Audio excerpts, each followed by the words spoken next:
Oh, well, that's annoying.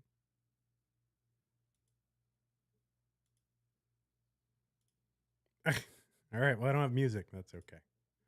I don't need music. And for some reason, the chat box is not working for Twitch at all. Yeah, it's Rabbit Hole Live, which is really what I should call it. But yeah, I don't know. For some reason, the music isn't, I mean, the chat box isn't coming up for restream.io. Let me see. Restream.io, chat box not connecting. I don't know why that is.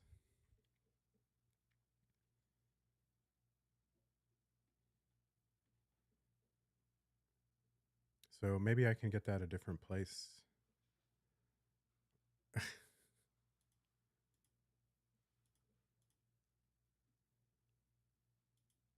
New comments will display here. I guess I can just watch it here. Yeah. Why it is not, everything just doesn't work. All right, hold on. Let me go close the door so I don't bother the rest of the world.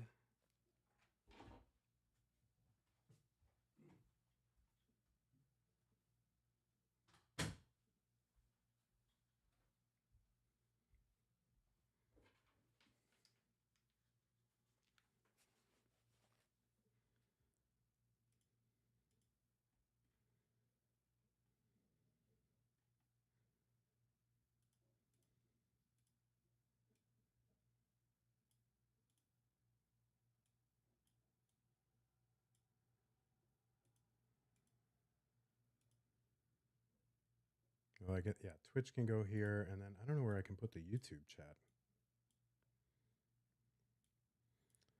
What a disaster.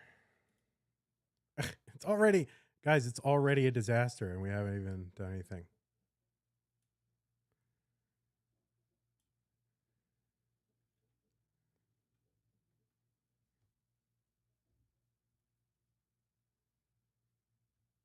Yeah, like the music doesn't work. Can I just connect it? Let me try connecting to it this way.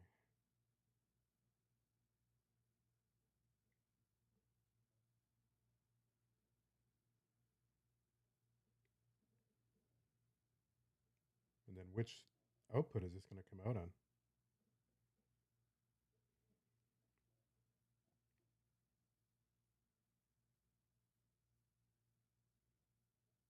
Don't know. Where'd my music app go? There it is.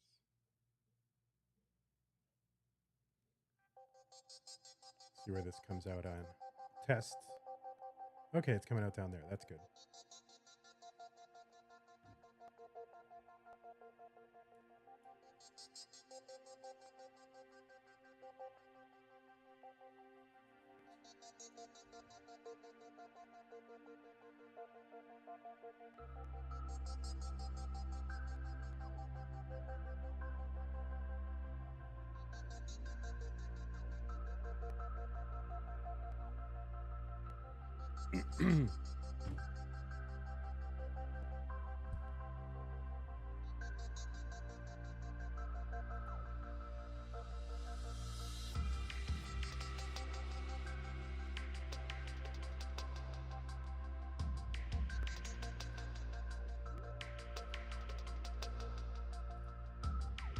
Guess I could pop out this chat. Stick it over here.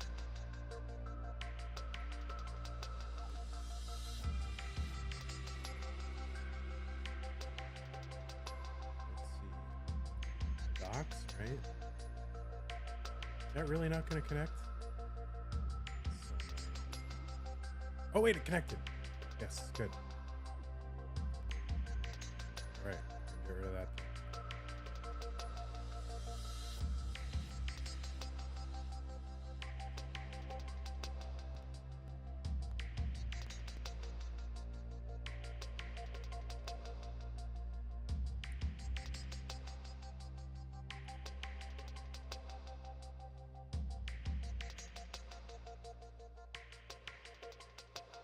Where's rabbit hole? There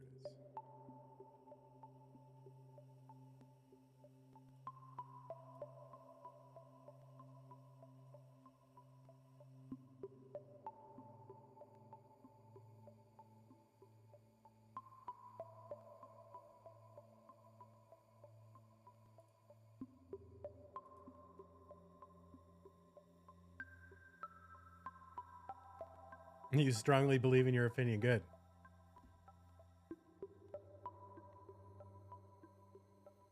What's up, Bendy?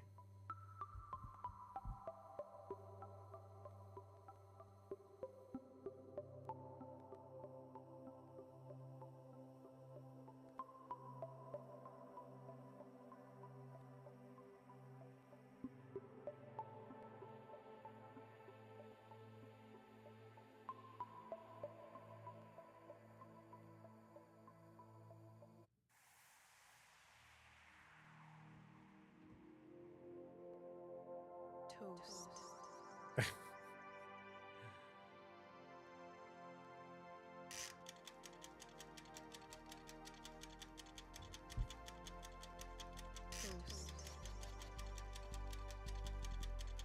Well, hello, citizens of Tetris. It's your old pal, Van Dweller.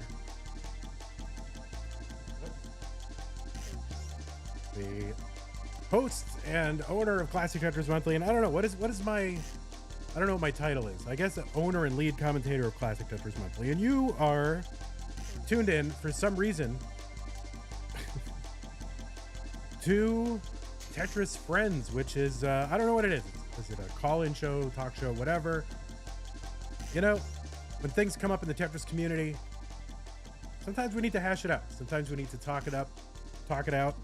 And we've got, a rabbit hole channel, and people love to go into rabbit hole channel. CEO, no, we don't have a corporate structure like that. But, sometimes we need to talk it out. And this is kind of a juicy one. And so we're going to get into the conversation today about Alex T's record that he set just yesterday. I didn't even get to watch it. Apparently, like, everybody in the entire community was there. Like, every single person was there, except I wasn't. I think I was, like, helping Ronkley with, I don't know, something restream.io. I don't know what I was doing. I wasn't there. I was eating. I was the only person who wasn't there, which was disappointing because I like to be around for these moments, you know?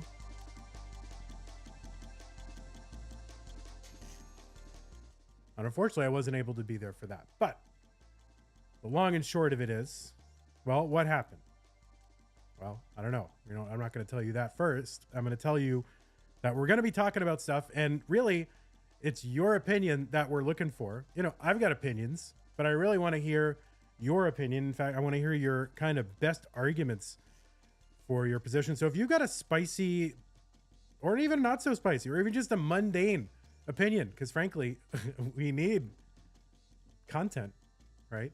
So if you've got an opinion or a take or some interesting facts or arguments about what we are talking about, I want you to go into our Discord server. You can go there at ctm.gg/ what is it? I was going to say Matcherino.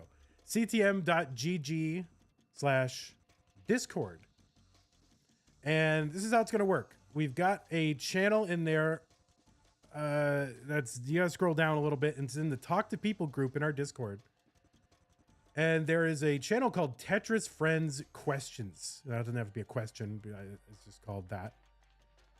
So go down there, and if you want to get on the air and tell me and the rest of the world your thoughts on what happened Now, see, Jacob Barlow on YouTube, he's saying there needs to be two where you're already giving opinions. Don't give them in the chats. Give your opinions live on our air or wire or whatever this is on Tetris Friends, right? So go into our Discord, ctm.gg/Discord, scroll down to the Talk to People section. There will be a channel called Tetris Friends Questions. Now, only go in that channel if you want to get on the air, right? So if you just want to go in and then hang out, don't do that. I mean, unless you're going to be quiet, that's fine. But if you're in there, our call screener, who is R75MM, aka Joe, which I didn't know, is in there, and he's going to try to figure out what you want to talk about. And then I will drag people on the air, right? So go into there, Tetris Friends Questions, if you want to get on the air and talk to me, Vandy. So I'm going to try to engage as much as possible with people who are on the air and less so with the chat. But going in the chat and just giving your opinion, kind of useless because we already have Rabbit Hole for that. So you can do that there. You don't need to go in our live chat and do that. Get on the air with me, Vandy. I'll be gentle. I'm not going to argue with you. I'm not going to roast you too hard. I'm your old pal, Van Dweller. So even if you don't want to give your opinion, just please come on the air so it doesn't look like I did all this for nothing, right? I want to give people an opportunity to get on the air and just kind of, just kind of give their opinions. And I think that would be a fun thing to do. So just as a rundown as to what happened, and I can bring up, the video so we can kind of look at it. Last night, Alex Thatch, who is your, what? I mean, he's a great Tetris player, legendary classic Tetris player, multi-time CTM Masters event winner, and certainly a character, right? He's a kid the juice box kid, right? It started with Capri Sun, and then it moved on to a bunch of other different beverages. And if I were prepared, I would have like footage of that. Let me move my cam over a little bit. There we go. Oh, and that's over there. So I got to fix this scene. This is a mess. I got to use like masks instead of what I'm doing. So we'll do it better. But I should probably wear a mask on this thing. So Alex T, multi-time CTM Masters winner, the top players in the world. Certainly had him in my top 5 in the most recent Classic Tetris rankings, which is where he finished. Well, he played a game last night, which was an amazing game. And part of the context of this is that, ever since Blue Scooty broke the Classic Tetris or NES Tetris score record, it was like 6 million plus. Well, 10 million seemed like a big milestone. It seemed like it was, the next big milestone. And so Classic Tetris World Championship, Pumpy Hearts, I guess, and whoever started to do these streams called the Race to 10 Million. And they set up a bounty. And, the community contributed to this bounty. And this bounty was to go to the first player to achieve a documented 10 million plus score in NES Tetris. And, players would, they would hold these events. They would get multiple people on the screen. It was almost like maybe, Monday Night Chase Down, right? So I don't know where they got the idea to just have people going for PBs on a stream who weren't competing against one another. Although I guess in a sense they were.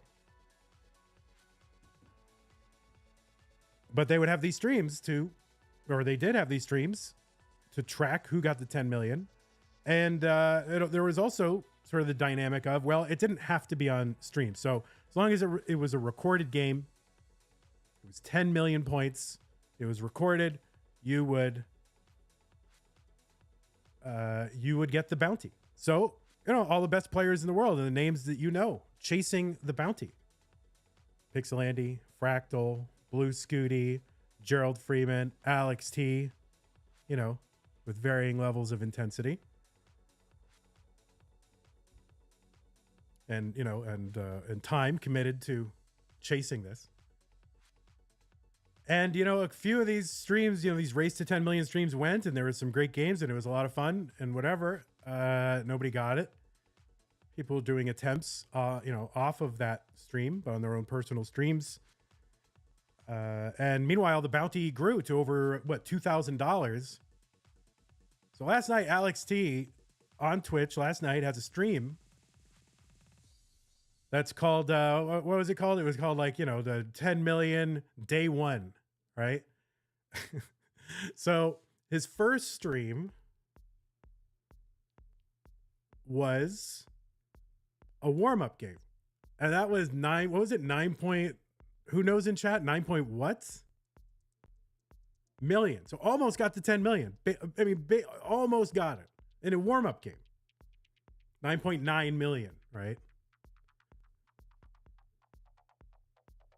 Now we're going to be looking for your opinions on this. So please, if you want to have your opinion, if you want to talk about it with me, if you want to get it out to the whole world, I'm asking you, I'm basically begging you, please do that, because otherwise there's no point in this show.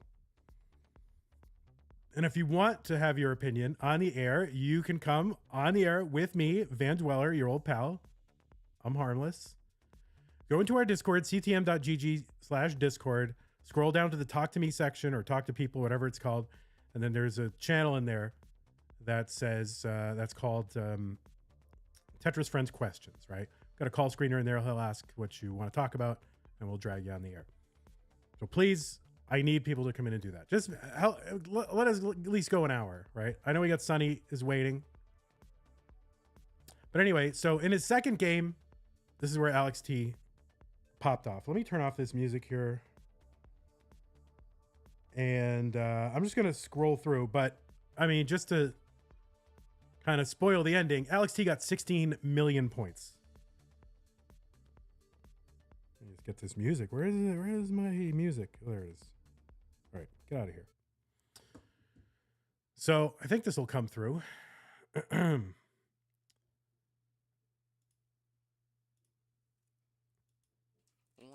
Bang. This is back-to-back 1,100 lines. I'm actually impressing myself, bruh. So I'm just going to skip around. I have no particular place that I started or like, oh, I want to highlight this part, but this is Alex T. He's just going. Nice burn. Nice Tetris. Oh my god, that was actually a scary Tetris. That was actually quite a scary Tetris. Oh. Now, those of you, by the way, those of you who are, giving your opinions in the text chat on Twitch and YouTube, don't do that. Come on the air with me, Van Dweller, right? You can go into the Discord, into the rabbit hole if you want to text to people. But what you want to do is come on the air with me, right? Oh my god. Scared myself there. What's fun? I watched, I didn't watch the whole thing, but it's funny. It's funny just how, he's just bopping along. He's talking the whole time. And he's Alex T, so he's hilarious. Well, I'll get into what opinions there are. Yes. Yes.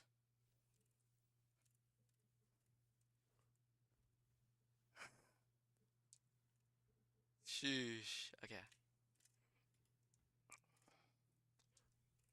And what's, okay, bad Elmis drop. I mean, he's narrating his way through the whole thing. Lumbar. There's a couple of funny moments. I'm dead.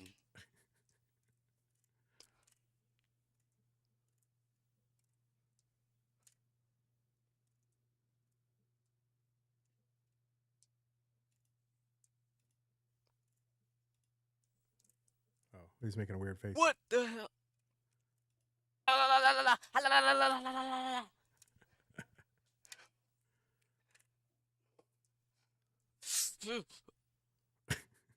Ah! Ah!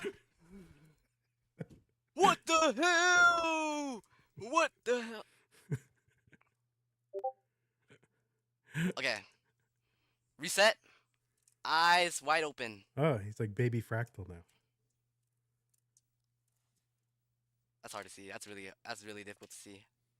And why did no one mention about this color? It's actually like hard to see. Like, bro. This is his second game really of day one of his grind. It's actually so hard to see, bro.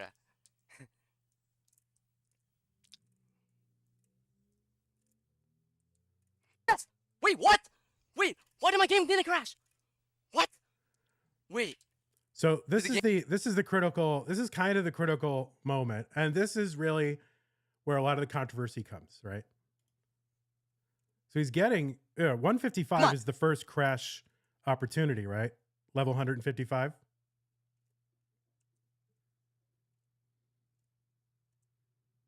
No, I missed the game crash. No, no, no, no, no, no, no, no, no, no, no, no, no. Please crash. No, no, no, no. The game didn't. Okay, I can take a single. Come on. I need to take a single next level for game crash. Come on.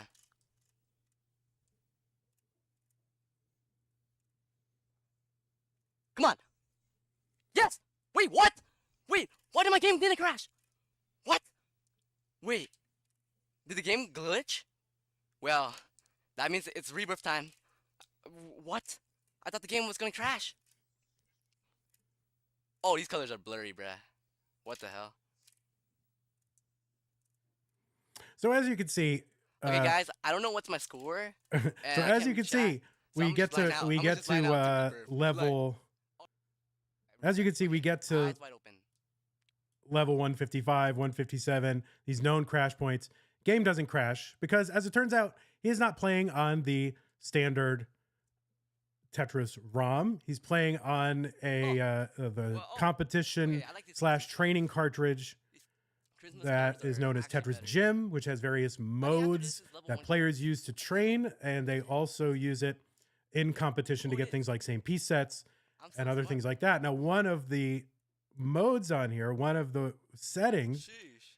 is that it turns off, on, or whatever Okay.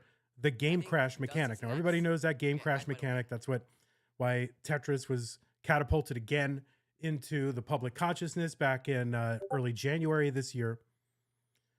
Wait, I think I broke my world record. Because the game I broke my world crashes, record. right? After a certain Yes, period of time, if you want to, or redemption. certain conditions and a certain redemption. game clear Oh my because of God. the programming of the game. Now, I didn't I do broke that my here freaking because he was on Heck, a yes. modified version of the game, which does not have the game crash. So This is Alex redemption for that goes one on, miss. and No you know what? recorded. That's perfectly fine. 99 He's for doing 9. games. He's doing his attempts. And here's the other thing If about we're gonna that keep fighting that for bounty. this 10 mil, we need to win that bounty. $2.4 thousand. So he keeps going, and that's fine because part of the stipulation of the bounty, it did not say it could be.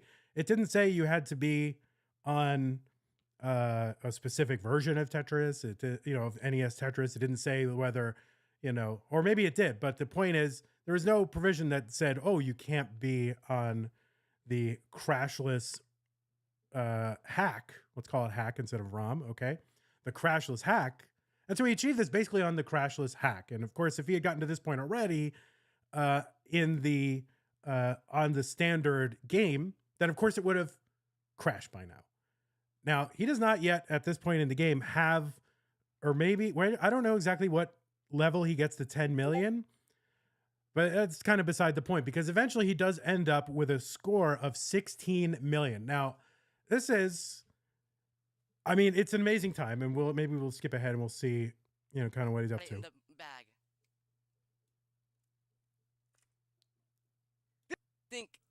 There's no way this is not 10 mil already. Like, come on, bruh. This is like,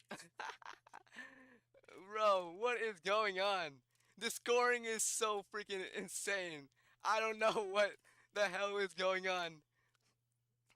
This game is for you, Pumpy, Tommy, Putapio. This is all for you. I'm about to revolutionize Tetris by getting rebirth. This is it. I love this kid so much. I'm about to demolish every single world record.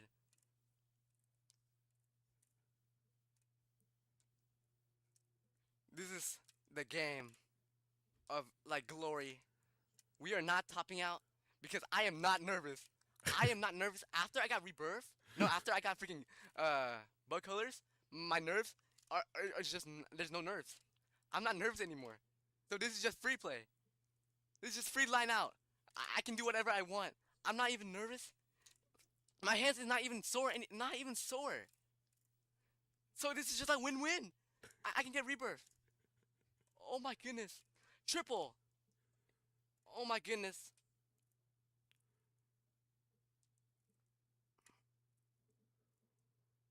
Oh my goodness. Oh, that's not good. Not good. Okay, nice. Oh, reset. Eyes wide open.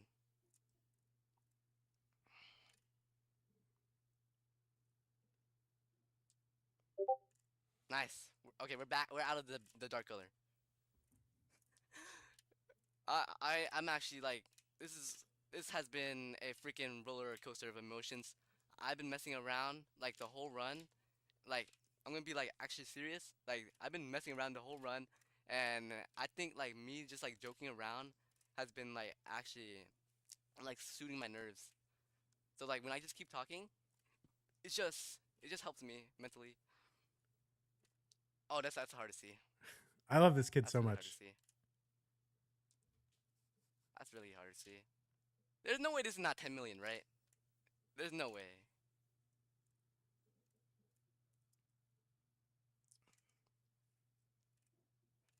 Bah, bah.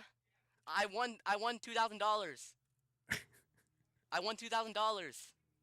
Yeah, from Tetris. I mean, he's gonna need that $2,000 for like his like dry cleaning bills. I'm gonna PayPal you like in a week. Oh, he owes people money. It's like someone talking to their bookie. I promise, I'll PayPal you in a week. I promise. I don't know what's going on, but like this game has been the best. This is like the best game I have in my whole career. Uh, Even if we don't like win CTWC or like, uh, this game has absolutely demolished my expectations in every way possible. Uh, I'm What? not even nervous. To boot.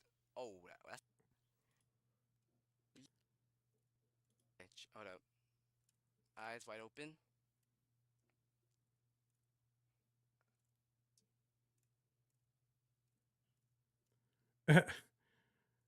Jory Jaha says, Tom Dwan, I promise you'll get the Okay. money. That's a whole other thing. But God, my opinion My eyes of are starting Tom to freak Dwan out. from No, poker, no, so no, he did a no. total 380. Like if he was positive 100, now he's like negative 100. Anyway, he's going. So we have like 740 more lines to go. Are you serious right now? I think it's Dude. right about here, right? Okay. Like Oh, okay, N74. I misshot because I couldn't see the piece. Oh, that might be it.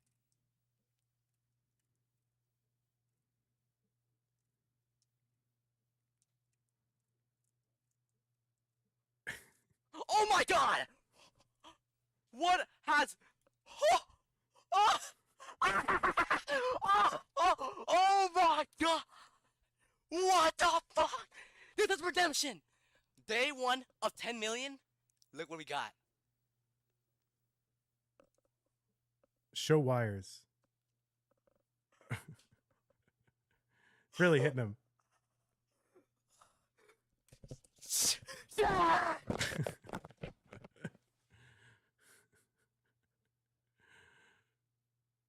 Yeah, Ronkley says now the 30-minute pop off.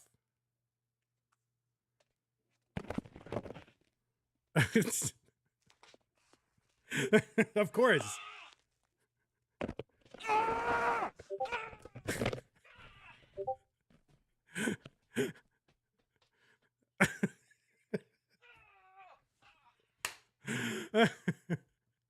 Yeah, Game Scott says at first it looked like he was drinking the cheese, as one does, says DJ Mr. Burrow. Let's go!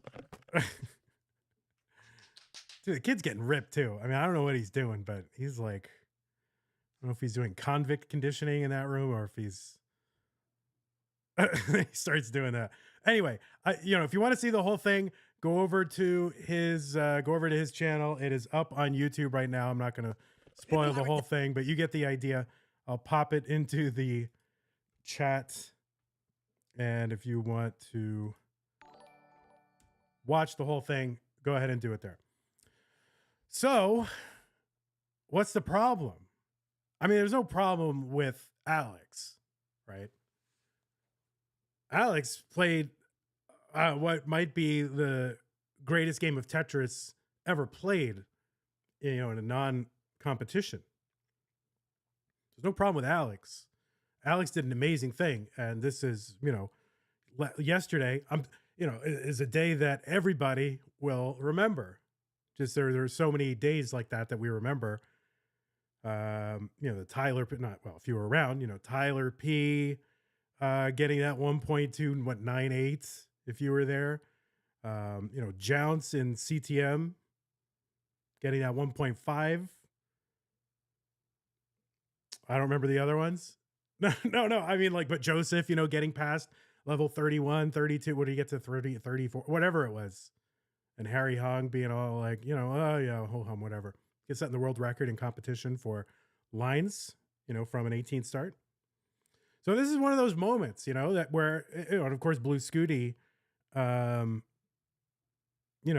game crash, right? It's one of those memorable, iconic moments that you will never forget. And that is, one of the true, unprecedented, just crazy leaps forward in the classic Tetris community. I mean, at this point, I don't even know what other achievements can. I mean, all right, somebody gets 20 million, 30 million. It's really just, he broke through 10 million and completely demolished it. So at this point, I don't even know what accomplishment to even be looking for. What is the next accomplishment? It's like, 20 million, this and that, and that's, I guess, one thing. But there's a problem. And the problem is not with Alex. This kid's just playing Tetris and he gets this amazing game, right? So there's no question that this is one of the big moments in classic Tetris history. But the problem is, we are kind of a public facing community now, and our achievements are something that they're notable, they're noteworthy, right? So we have a core, kind of following in the classic Tetris community of a few thousand people that really follow this stuff closely. And then there's what Fractal called, no, I'm just kidding. What sometimes we call derisively YouTube normies, people that just come around once a year, watch CTWC, and, it's 2024 and they go, oh, where's Joseph, right? So they don't even know where Joseph is, or they doesn't play anymore, things like that.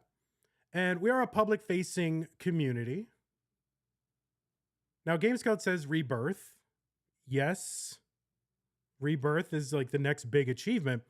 But is it of a different, and this is one of the questions, right? Is it really, once you get to level 235, is the Rebirth screen really, of a different order than this, right? Is it an order of magnitude harder than this? No, because once you've cracked, I didn't want to give opinions during this thing, but to me, this is already proof of this is obviously doable. It's going to be done. It's just a matter of who and when, and will probably be achieved in, the next couple of months, if not the next month or so. But the qualification is, and here's the rub, the conditions under which this achievement was achieved. And so there's the original NES game cartridge, and then there's the Tetris Gym mode, and then the original cartridge, and NES Tetris, right? The game as released. This achievement as achieved by Alex would not be possible, right?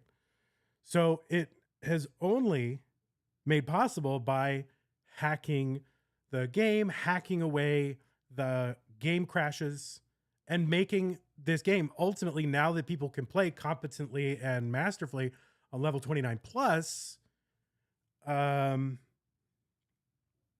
this makes this achievement, possible, where it was not possible before. And, to get to this level, you would have had to know all about the game crash mechanics and how to dodge all the crashes and things like that, even to get to this level.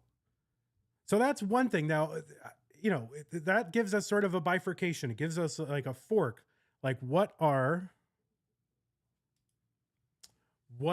is the world record for NES Tetris? Is this the world record? I mean, it was NES Tetris. It was Tetris played on an NES, but it's not the original game. And yet it's amazingly skillful and amazing, and no one has ever scored anywhere close to this amount before. But then again, it wouldn't be made possible without the hack. So, on the one hand, you can say, well, the world record really is what is achievable on the unhacked game. right? And some people have argued that in our Discord server. The other is, well, we accept, and maybe, there's other shades on this. There's, we have already modified the game to make it, to extend, this scene and to make it possible that we can keep playing and have meaningful achievements. We've introduced a level 39 super kill screen, and other things like that, where we have those achievements. And we also, so there's that. So what is the record for NES Tetris? So this is where I want you guys to come in. And I really want, and there's other aspects of this to talk about. There's a talk about of, where is this fair? Now, I don't want to get into that. Now, one thing I will not tolerate is anything like, this is unfair. Alex T is Alex T is just a kid playing Tetris. Alex T did everything right? So there's nothing wrong. And I will not accept any viewpoint. I just think it's beyond the pale, right? Two things. One, anything where Alex T did anything wrong, which he did not. And two, where this is not a great achievement, right? Those two things are just off the table. I don't want to hear about it. Those things are not credible positions. And this is a noteworthy, exceptional, amazing, unprecedented achievement. But the question is, what is the record for NES Tetris? What is the score record? Because we have this, which is made possible by basically endlessly uncapping the game and making it a marathon, where really it is not a marathon game. But on the other hand, this is where all the arguments come in. If the developers had intended or had known that people could play on 29 because they intended 29 to be a kill screen, as everything we can surmise, they would have maybe added additional kill screen. Maybe they would have extended and just say, okay, endless marathon at 29, and they would have, fixed that crash situation, the colors glitch situation. So there's a lot into this, and I don't 100%. I have a viewpoint, but I'm not 100% married to it, and I don't 100% know. Now, apparently on CTWC, they are actually interviewing Alex. So, thanks a lot, guys. There's no other time you could have done this. We really appreciate that. Thank you very much. So anyway, this is where I want to hear from you guys. I mean, God, CTWC. I mean, it's come on. I came out with this yesterday, right? Please. Okay, well, I'm going to bring in some people. We've got some folks on our queue, and I'm going to bring in some people to talk about this and give their views.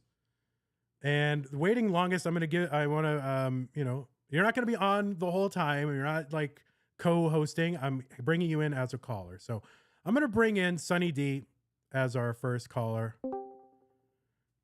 Sunny. Hello. Sunny. Hello. Hello. How's it going? How's it going? That's a good impression of me. I appreciate it. Hello. I don't know how to do it yet, but anyway, that's good. Well, Sonny, you've got an opinion here, and you've been waiting the longest, so I think that is the fairest thing. So kind.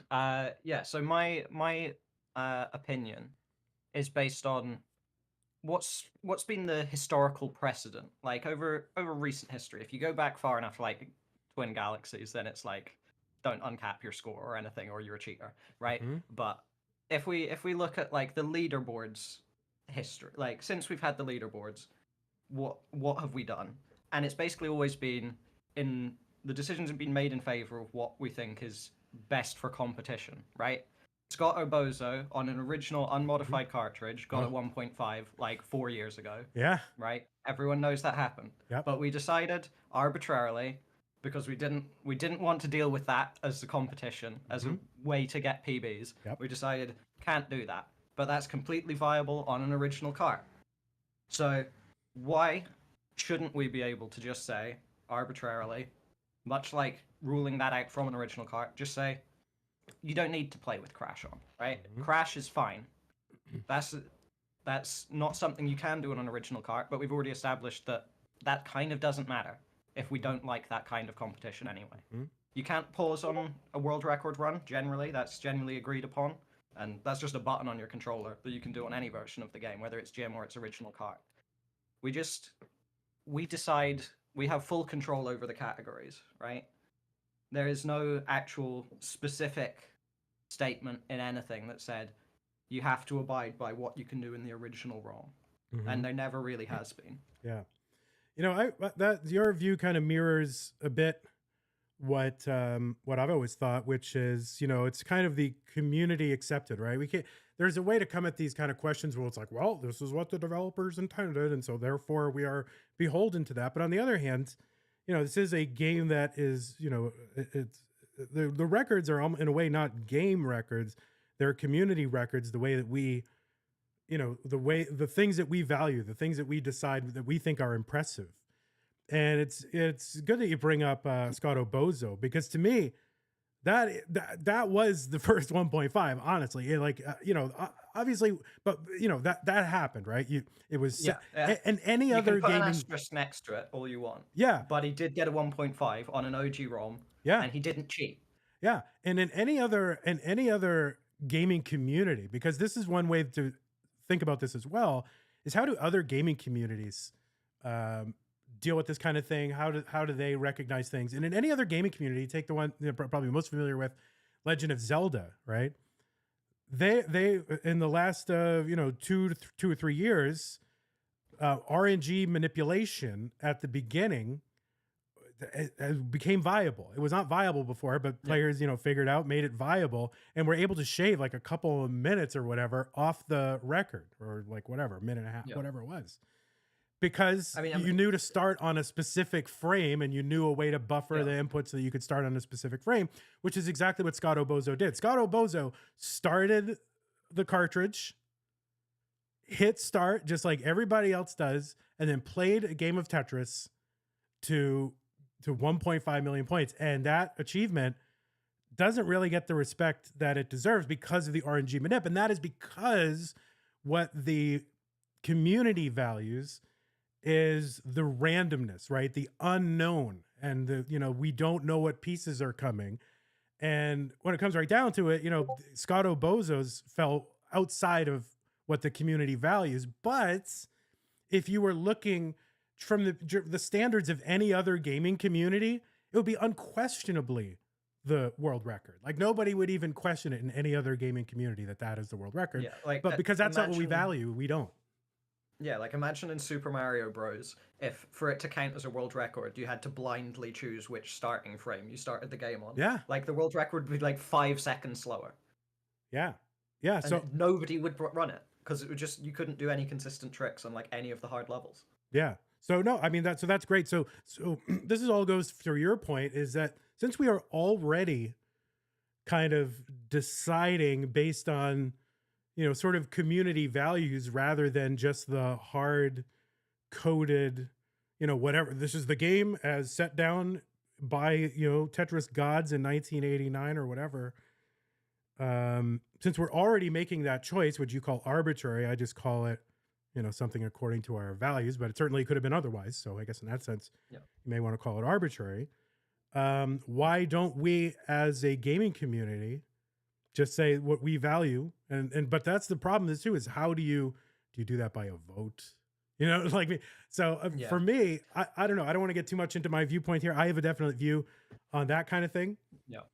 One of the other things that I think that that you should look at, right, is there was a lot of discussion in Rabbit Hole recently about like what should be considered the official category, right? And like I don't think anybody's going to complain about just recording them as 2 separate categories, because at the end of the day, there's nothing wrong with just choosing to record more information, right? Yeah. But there was a lot of discussion over what should be the official category. Yeah. And I mean, first question is like, what does official mean? Like, right. Does it mean endorsed by Hydrant Dude, who's like the owner of the leaderboards? Does it mean endorsed by you because you are the owner of CTM, who like houses the leaderboards? Does it mean endorsed by the Tetris company? Like, yeah, these are all great questions. And the only, to my knowledge, you can correct me if this is wrong. To my knowledge, the only thing in classic Tetris really that's been endorsed by the Tetris company is the classic Tetris World Championship, right? Like, that's basically the only thing that they've acknowledged and said, I know, This is, unfortunately, right? Yeah, we don't even rate. Um, and what does the classic Tetris World Championship use now? They don't use original ROM, right. and Yeah. that's officially endorsed by the Tetris company. So Well, clearly, the Tetris company kind of doesn't care about you using original ROM either. yeah. We use same piece sets. We use 39 cap as well in World Championship. Well, I think that's Like, also kind of a benign neglect thing. They don't really even really know yeah, what we're I mean doing. that's true. All right, Sonny. But Well, thank you so much for your viewpoint. I do want to move on to other callers, but I really appreciate of you bringing course, up some of the important things. So thank you so much. thank you very much. Well, yeah, I mean, he brings up a lot of good points, and these are the a lot of the talking points around which a lot of the swirling conversations are around. And there are people that are just like, oh, why is this even a debate? And yet people are going back and forth in our chats with all different viewpoints. So that is why we are doing this show today. I want to bring on Miles the Great. Miles is, as you know, one of the top players in the game, a TikTok legend, and recently featured in a video by Game Scout, a great content creator in the classic Tetris space. And Miles was there as one of the kind of top 5 players who have yet to win a CTM or other kind of major who probably will do that. And I totally agree. Miles, welcome. Hey, what's up, Vandy? Yes, what a great title. One of the people who has not won yet. That's what I want. one to of be the known few as. people, like everybody's won it at this point, and not Miles. Yeah, bro. Like, yeah, dude. Like, how is he not won one yet, guys? Like, come on. I mean, to be fair though, I mean, there was a while when you were kind of mid, and then I think you turned it on, and you are now legitimately like one of the top players. And but only really in the last, I don't know, 6 months, something like that, where you really kind of started to turn around. So fair enough, but I think your time is coming. So anyway, Miles, you've got views. You've got views on this topic. Right. Yeah. No. I think Alex T. He has the record, and I don't think there should really be a debate there, honestly, because he played. Nowadays, you ask somebody, how can you play Tetris? They send them Messin and they send them Tetris Gem, right? Like, that's how people are playing the game nowadays. And if Alex T plays on that and gets a high score, I think we should accept that as the highest score there is. So what do you say to the folks who say, well, listen, this was done under, conditions that were not really part of the real game, and it's just something that someone hacked into it. And this marathon mode is not endemic to, or just, it's not coded into the game that way. So what do you say to that argument though? Well, I think there's a lot of things that have been changed over the years, right? And I don't think we should be stuck on the old cartridge, right? We've had a lot of things like even score uncap, even if you use that changes things. So, and there's just so many quality of life things that we've used, and we have changed the game in so many ways. And sure, it changes how the long runs are, right? But I think that's something that I'm willing to accept if we don't want to go back to the old days and just have everything be so much more annoying. Because people aren't going to get high scores. They're going to crash. You're going to have to dodge the crash. There's so many things to deal with, and it's just impossible to get high scores that way. So why would you say this is the record and not one of several records on on various categories? Is this the record with capital THE? Well, yeah, this is the highest score ever scored, and I think that you could put an asterisk next to it as like, oh, he dodged the crash. But I mean, even Andy's record, he was using Gem, and he just didn't get to the crash. But if he got to the crash, I mean, we probably would have had that debate then because he wouldn't have crashed. But it's just like now we're having it. But people accepted Andy's record even though it was on Gem. It was just because he didn't get the crash. So is there a psychology though, and you as a top player would be able to speak to this? Like, all right, the crash is imminent versus it's not imminent, right? Is there a psychology there where you feel like you can relax more? And so in a way, not having the crash there is actually kind of an advantage up to the level of the crash?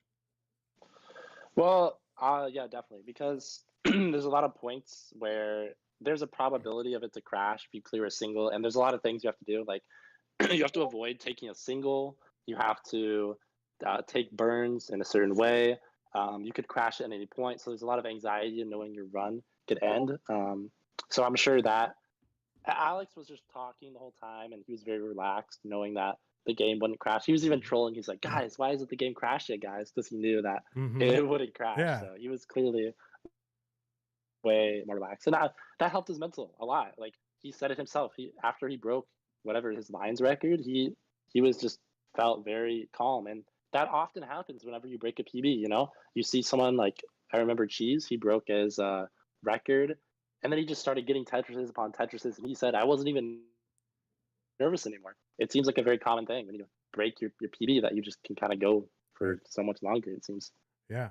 So, all right. So, summary of you would say this is the record. It's the highest score that has been achieved in a Tetris game that is sort of accepted in a way that the community sort of accepts records. And even though there may be a little bit of an advantage knowing that the crash sequence is not going to happen.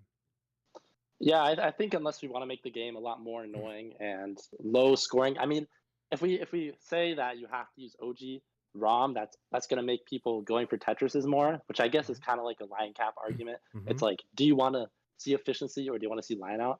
And I think both are cool, but I think for the overall record, this is a fine score to have, is it?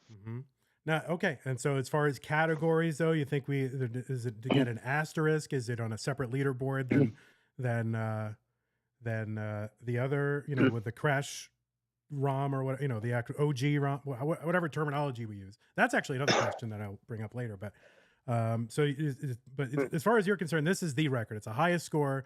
We accept that it's the score, and it was done under conditions that a lot of players play under. Yeah, exactly. You can switch the leaderboards up. You can do whatever, but I think that we should acknowledge this as the highest score. Awesome. Thanks, Miles. Anything you want to plug, or where do you want people to go?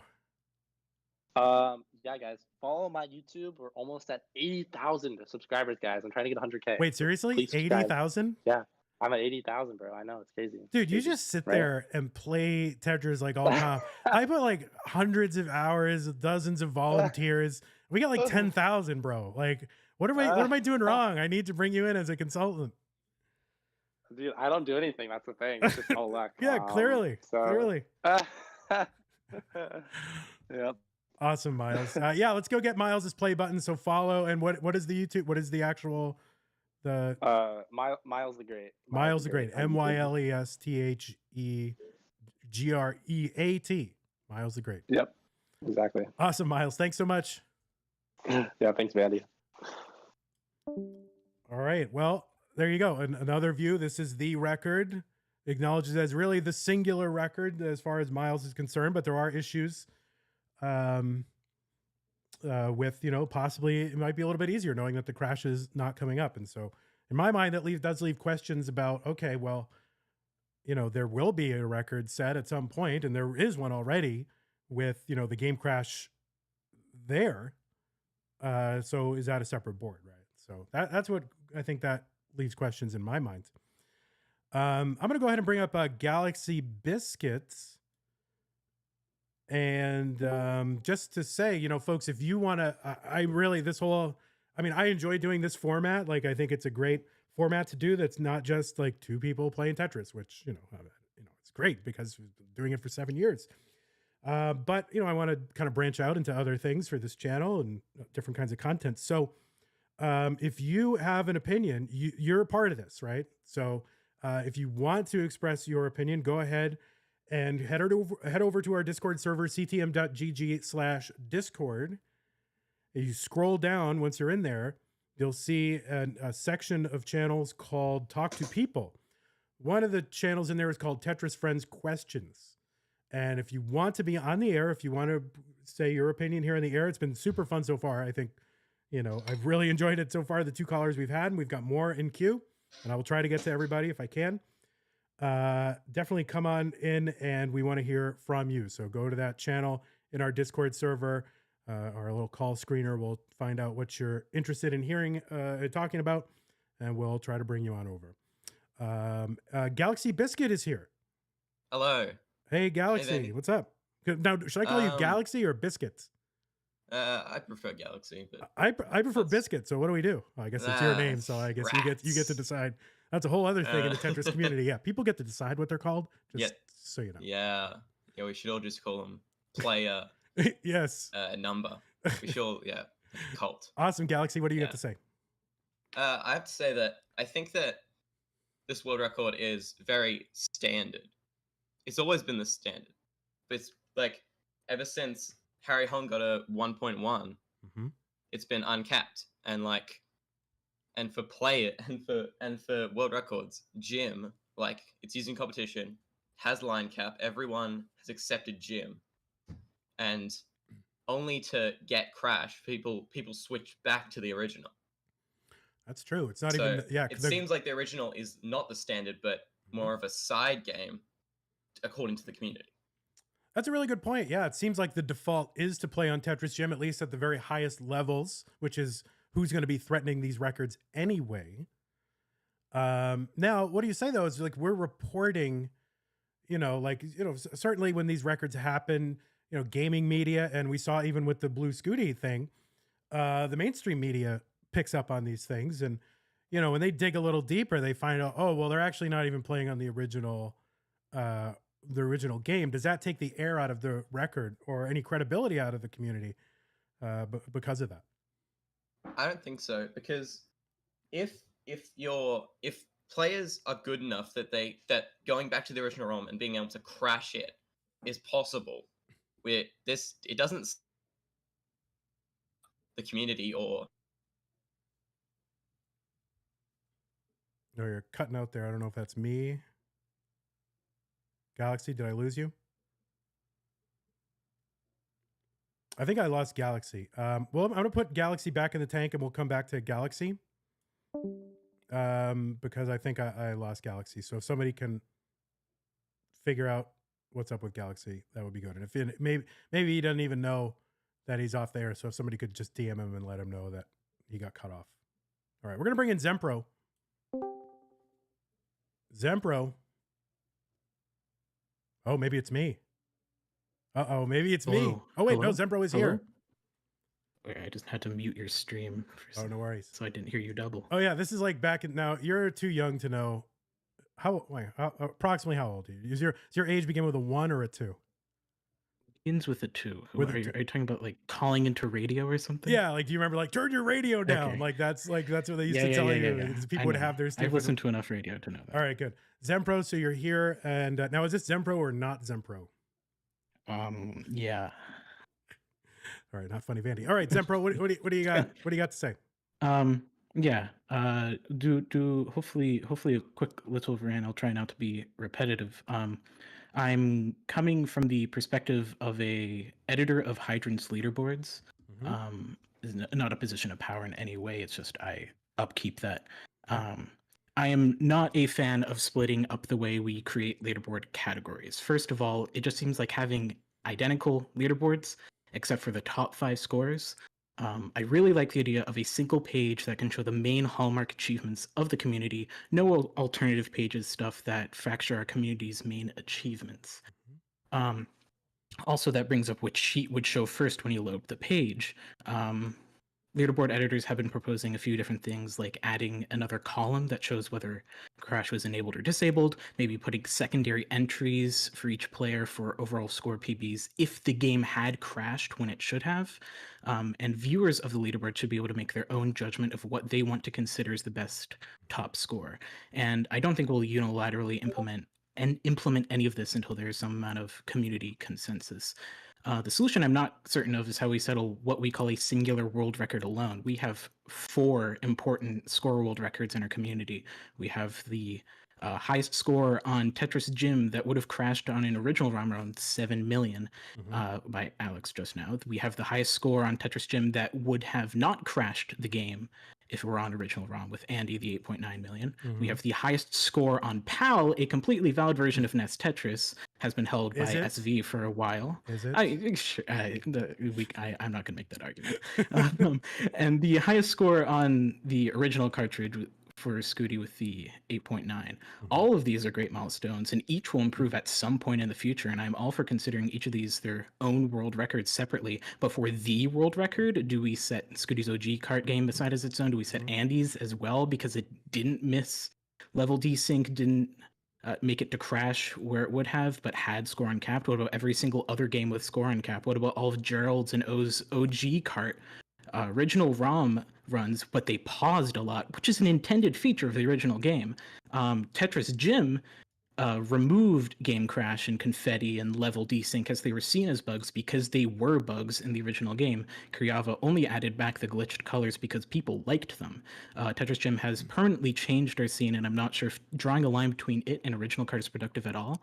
Ideally, something that I've been thinking a lot about and started to work on a couple months ago, but might pick up a bit more, especially with some help, is having a good front end for the sheets, a good website where you could load up a site with a single overall leaderboard, and then you can switch to different categories like level, lines, and efficiency. Then you can turn off all the modified games, turn off if crash was disabled, and the scores for those players would adjust accordingly. Load up only video PBs, load up PBs and put it within a certain date range, fully customizable. And I think this sort of website has been in talks for a while, and I think this discourse is the sort of thing that might give us the push to actually make it and might alleviate the majority of this discourse. Yeah, I mean, of course, the stumbling block for that website over the years is just, who's got the time, the inclination, and the skills, and the funding to do that, because none of that is free at all. So, I think, I would be happy to, contribute, like whatever, like financially and server, like whatever I can do to do that. So two things come up in my mind, hearing you talk about that. One, it's a little bit of a tangent, but I think we have to come up with terminology, because just even in hearing you describe the 4 different categories as you see them, very verbose, right? Not even graspable. I could barely follow it, but I mean, I knew what you're saying, but I could barely follow it just because I'm stupid.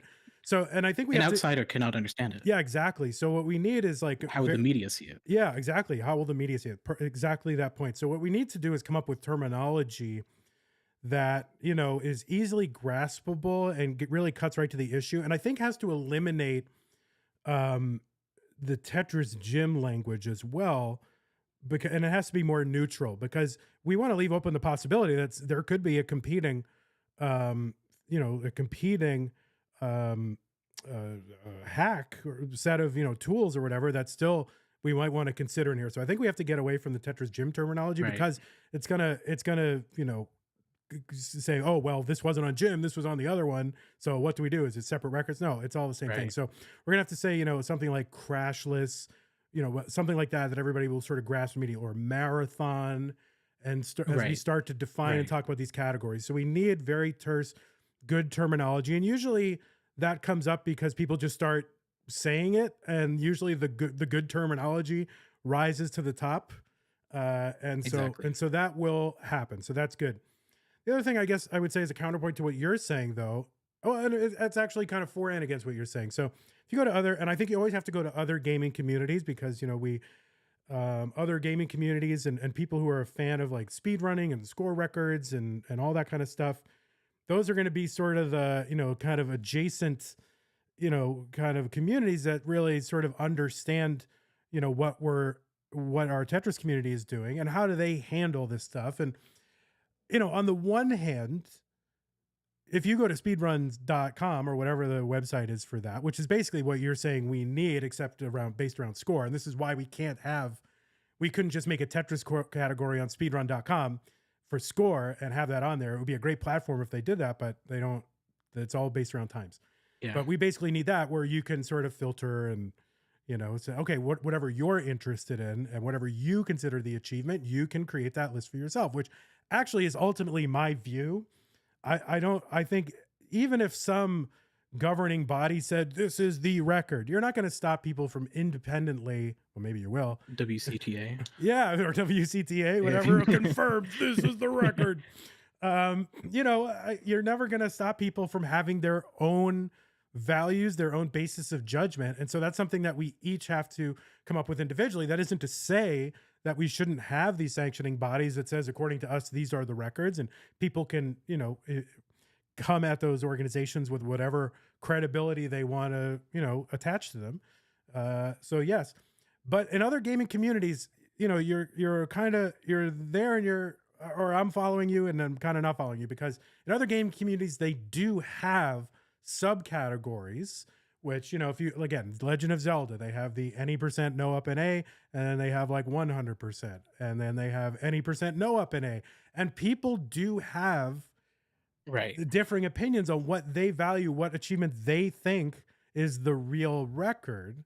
But on the other hand, there is sort of a majority. And I think, like, for example, in Zelda 1, it's generally like there is a main record that's like the any percent no up and A, which means as long as you beat any percent no up and A, like basically beat the game, but don't use the artificial death mechanic that you can use, right? You gotta basically deathless runs, right? So that is what is valued in the community, but that is really an anthropological thing in the sense of that's just how it evolved. That there was no necessity about it. It's just what the people, like the founding fathers, and I guess in a sense we are the founding fathers and mothers and whatever other, we are of this stuff. And so it's really whatever those people valued and whatever evolved over time and then just came to be accepted. But that doesn't prevent anyone from, in the privacy of their own mind, or just, making an argument out in the public, from saying, well, I don't consider that to be the record. This to me is the record, and here's the reasons why. So I think that's what I hear that you're saying, but that we should sort of decide that this record is the record.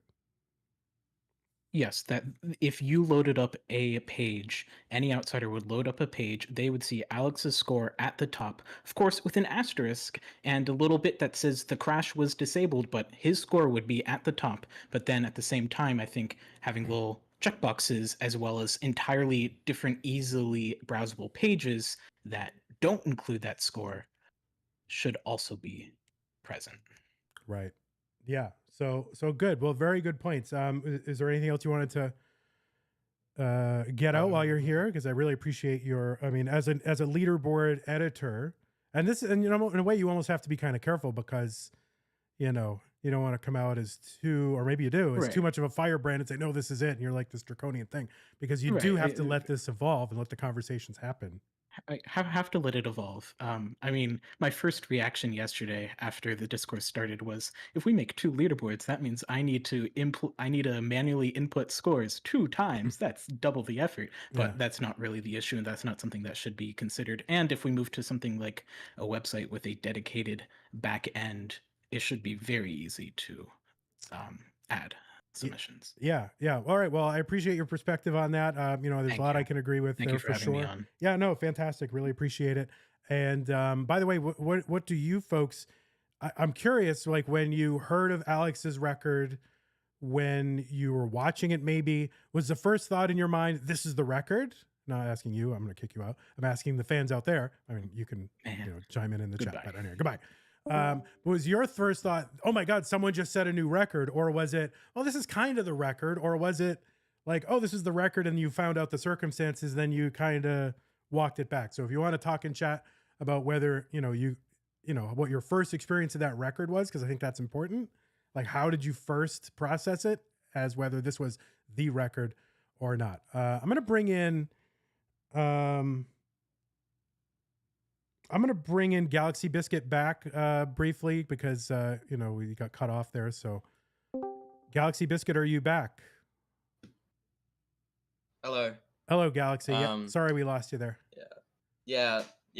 Big score cap allegedly DDoSed me. So by the way, so we got Galaxy here. I'm definitely going to bring in Bendy and Marfram for sure, and Nima and whoever this fish-looking person is. I'm going to definitely try to get to all of you there. So I appreciate your patience, and I'm glad we have people that actually want to talk. So Galaxy Biscuit, I don't remember any of your points before you left, but go ahead. I did get cut off, which is very unfortunate. I blame big score cap, obviously. But so what I was saying is that I think that the standard for the community has always been to, increase the record, and the only reason it wasn't that way is because it hadn't been discovered yet. Oh wait, what? It happened. Oh, okay, we're good. I saw red. Oh boy. So as a community, we've decided that score on cap is standard, and I think that even putting an asterisk on Alex's game doesn't make as much sense when you think of the history of uncapped scoring, and that I think that the Fractal, Scooty, and Andy's crashes were crashes first and school world records second. Well, that's an interesting way to put it, because what they were going for, in a way, was the game crash. They weren't even concerned about the score, and it's only really just as a consequence of going for the crash in this very specific, run that they were doing, intentionally playing under the original unmodified game conditions so as to get the crash, and then just incidentally got score world records as a result. And so what you're saying, or at least an implication of what you're saying, is that the playing on the game crash, or playing for the game crash, or playing on the original implementation of the game, that is not the default. That is like a special act. And the default is people playing on Gym where there is no game crash. Exactly. So is this, and for me, getting a Gym card is actually easier because I live in a power region. So getting all this new community stuff is actually easier than the original stuff. Well, great. Thank you, Galaxy. I think that adds quite a bit to the conversation. Is there anything I missed or anything you want to add to before we move on to our next person? Not really. I think just the default has been community decided for a long time, and I think that limiting what the community should do based on the original game is kind of productive. Yeah. I can imagine a situation where somebody who's never. I can imagine it. Oh, see, I can thank you for so much, Galaxy. I can imagine a situation where somebody who's only tangentially, involved in the community, but watches a lot of this stuff, starts picking up rolling, but doesn't really engage in any of the, in any of the community, and they maybe don't even have Tetris Gym, and they just have the score on cap or whatever, and they start going for records, and then they achieve something and find out that we don't value it. So I can imagine that being just, I don't know, that's in my head for some reason. I'm going to go ahead and bring in Bendy, and then Marfram, and then Nima. So I don't know if I'm doing it in order, but that is the order I'm going to go in. Bendy. Hello, Bendy. Bendy is muted. My bad. All right. What's up, buddy? Not much. Just here. Yeah, so I hear you have an opinion about kind of separate leaderboards. That is true. Yeah. All right, so what is that opinion? You are on the air. Okay, so the opinion is that we should have two separate leaderboards, which is, after hearing a few people, is a bit controversial, but it is. The thing is, there's a clear difference between game crash ROMs and non-game crash ROMs. And if you kind of lump them into one category, it's it's not the same game, in my opinion. And they're not the same game because why? What is it that makes them? It's just the game, the mentality is different, as I believe someone said, and if you change the mentality, it just changes the whole game, Mm-hmm. Yeah, I mean, there's if you know that game crash is coming up, you might tend to be a little bit more aggressive, and that leads you to top out and maybe not achieve a score that you otherwise might have achieved by scaling, or just kind of waiting, kind of playing the earlier levels a little bit tighter, closer to the vest, and then, really turning it on as, the Tetrises are worth more. So it can definitely affect things when you know that the game crash is coming up. And conversely, when you've got no game crash, you know that, well, I don't really have to go for anything here. I know that, I can just kind of pass on this somewhat risky Tetris or a triple or whatever, because I can always make it up, 100, 200, 1,000 lines from now. So, well, maybe not 1,000, but you get the point. Like you can, so no, it makes sense. And it is something worth thinking about. And then, so you would say having two different leaderboards to sort of commemorate both of these achievements, or maybe even more than two, depending on, the conditions under which, they were playing, or, that's what you would say. Now, would you value one of those leaderboards more than the other? I wouldn't value one or the other, because as I said, it's two different games. So it's like judging at a quick example. Like, I don't know how to say it. It's just like trying to judge like Super Mario 64 and Mario World. It's like, in my opinion, it's just not the same game. Like, Yeah. like most of the mechanics, and if we were to put a cap on it, I would say like a level like past colors, because that's when it's like really, it's like there. Mm-hmm. And I feel like that's where, I can't speak from experience, but I feel like that's where the mental block is. Yeah. Well, believe me, I can't speak anywhere near the experience. So that's the other thing. It's all theoretical for me. This is not something that's ever going to come up for me. So maybe in a way I can be a little bit more detached about it. Bendy, thank you so much for sharing your view on it. It seems to be people want to value one more than the other. So, and then to make one the main community record. But in a way, I'm kind of on your side in terms of, tag these things differently, and you can track them differently, and then people can decide on their own which one they think is more important, or maybe neither one, or maybe they're just both different, and you don't think differently about, you just kind of think they're different, rather than one being the cardinal achievement and one being sort of a side achievement. So good. Thank you, Bendy. Yeah, anytime, man. All right, take care, buddy. All right, see you. All right, we're gonna jump into Marfram. Marfram. Yes, hello. Hello. So Marfram, people will know as well, multiple things now. I mean, really, you've got so much going on. You of course are known as one of the more statistics-minded people in the community, and that led to sort of a job here, or a tour of duty, or whatever you want to call it, with Game Scout as his sort of primary stats guy, a research guy. Yep. And of course, now you are the writer of a new column. And where can people find this column, by the way? It's at medium.com/@Marfram. I don't know why they have the at in there, but do include that. Yeah, so it's the at symbol. It's not like AT Marfram. It's the at symbol. The at symbol. Yeah, I don't know why they do that. It seems a little I need weird. to update my slide too. That makes it more likely that people are going to go visit, because it's a really bad slide. Yeah, you keep talking about that. So, let's just do it right after this. Are you doing anything right now? No. You could have been doing it this whole important. time, and you're just sitting here waiting, listening to Tetris Friends. I was doing other things in the background, and now I've forgotten what they were. Good. I'm glad we could distract you. All right, so it's certainly you've got some credibility here, and you've got an opinion. So what did you come on to say? Literally just that I think we should play on the OG ROM for no other reason that dodging the crash is really cool.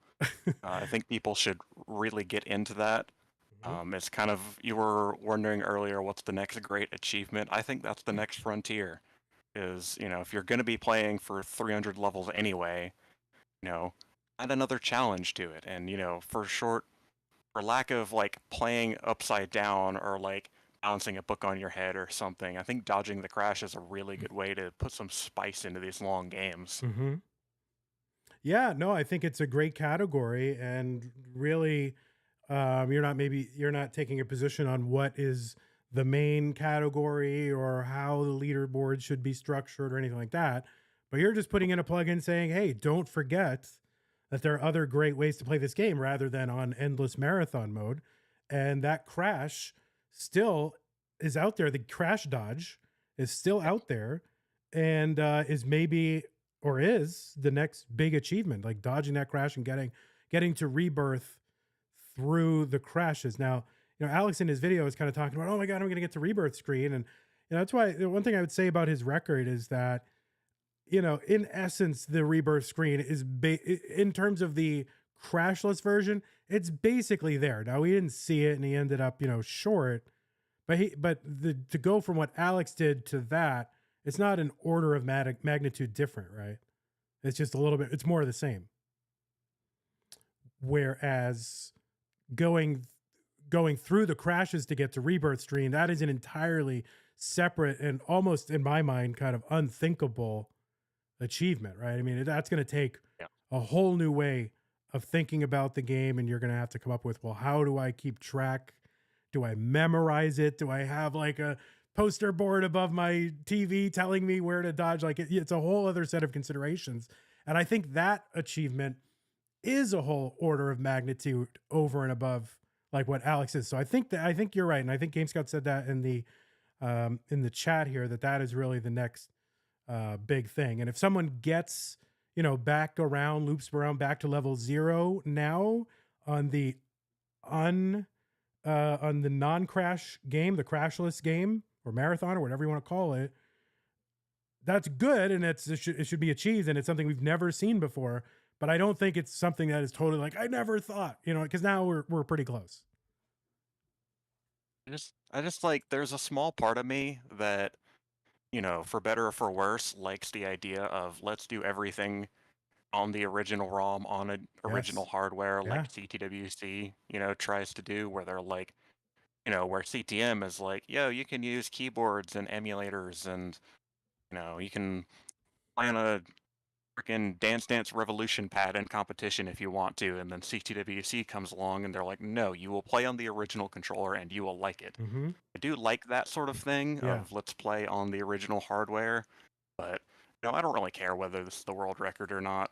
Mm-hmm. I'm kind of just here for the rabbit hole discourse as far as that conversation goes. Yeah, true. But I think that people shouldn't lose sight of doing cool things with this thing that has been around untouched for 35 years now. Should be encouraged. Yeah, I totally agree. I also, I want to just a shout out, because I think he has to go. I want to thank R75MM, who I've been calling Joe. So I want to thank him for being the call screener. It was super helpful. He was basically in the Tetris Friends questions channel, taking down what people wanted to talk about, so I could sort of alternate and pick and choose, like what the opinions are here. So I really appreciate R75MM for having done that. And if you have to go now, Joe, then you can just jump out, and I will just kind of take people randomly. But I'm not sure if we have any more people in queue. But Marfram, did you have anything else you wanted to say before I cut you off there for that? But I could plug the pushdown point, but actually I'm just gonna do my usual thing and yell at people. Please go on Liquipedia and help me edit it, so it's not just me and one other dude. Yeah. And also give GameScout love. He despite how much he gets of it, deserves more. He's a good dude. Yeah, I totally agree. Definitely support what Marfram is doing. You should go to substack.com/@Marfram. You should go to a Game Scout on YouTube, and that is an indirect way to support Marfram. Messix, I'm not taking you. Get out. I'm not. Wait, he's unbanned? Okay. He's unbanned because they're unbanned because I felt bad and they wanted to play Mega Masters but didn't get in. But I'm not taking you on the air. I'm sorry. So, but anyway, yes. So thank you so much, Marfram. Yes, I agree with what you're saying. There are still accomplishments to be done on the OG thing, and I think that to me is going to be like the next big holy crap, I can't believe it moment. So if it's even possible. So anyway, thank you, Marfram, for your contribution here and just overall. So have a good one. Thank you, Van. All right, bye-bye. All right, we're gonna take this. I don't know this person, Grav Shark. But Grav Shark is like, I'm in queue. They keep skipping me. They don't even talk to me or mention me.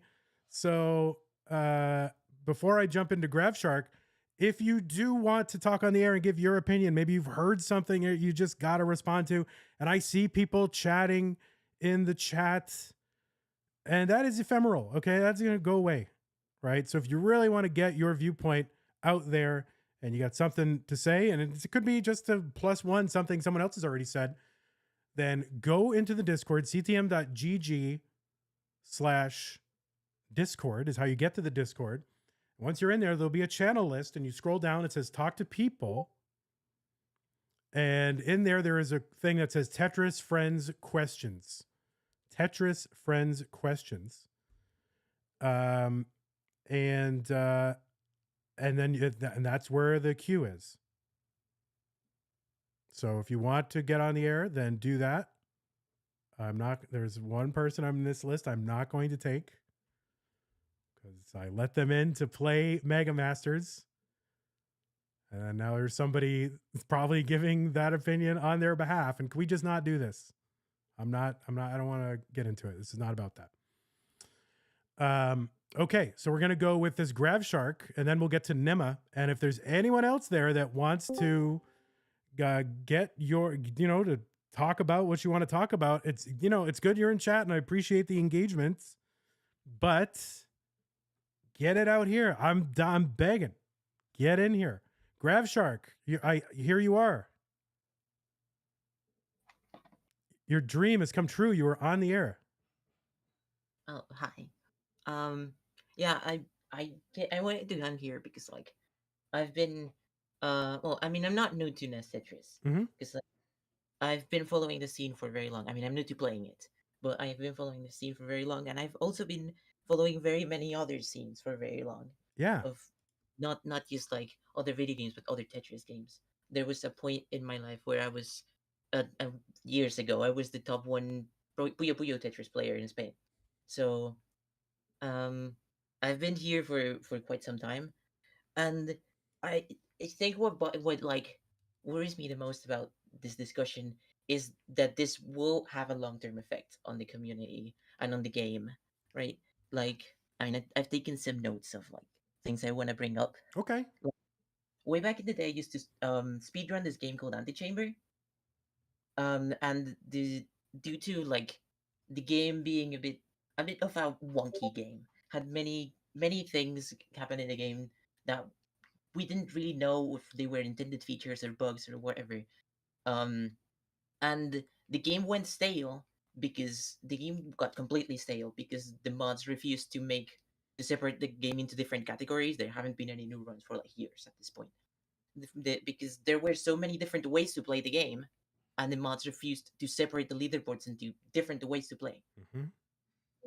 And like it worries me that like because both like the default version, the default ROM, and Tetris Gym generally like produce such different play styles that like maybe if we don't separate like the categories, we'll maybe like the high scores get full of like I don't know, people just lining out to the end, and then interesting at the end, and people get tired of that.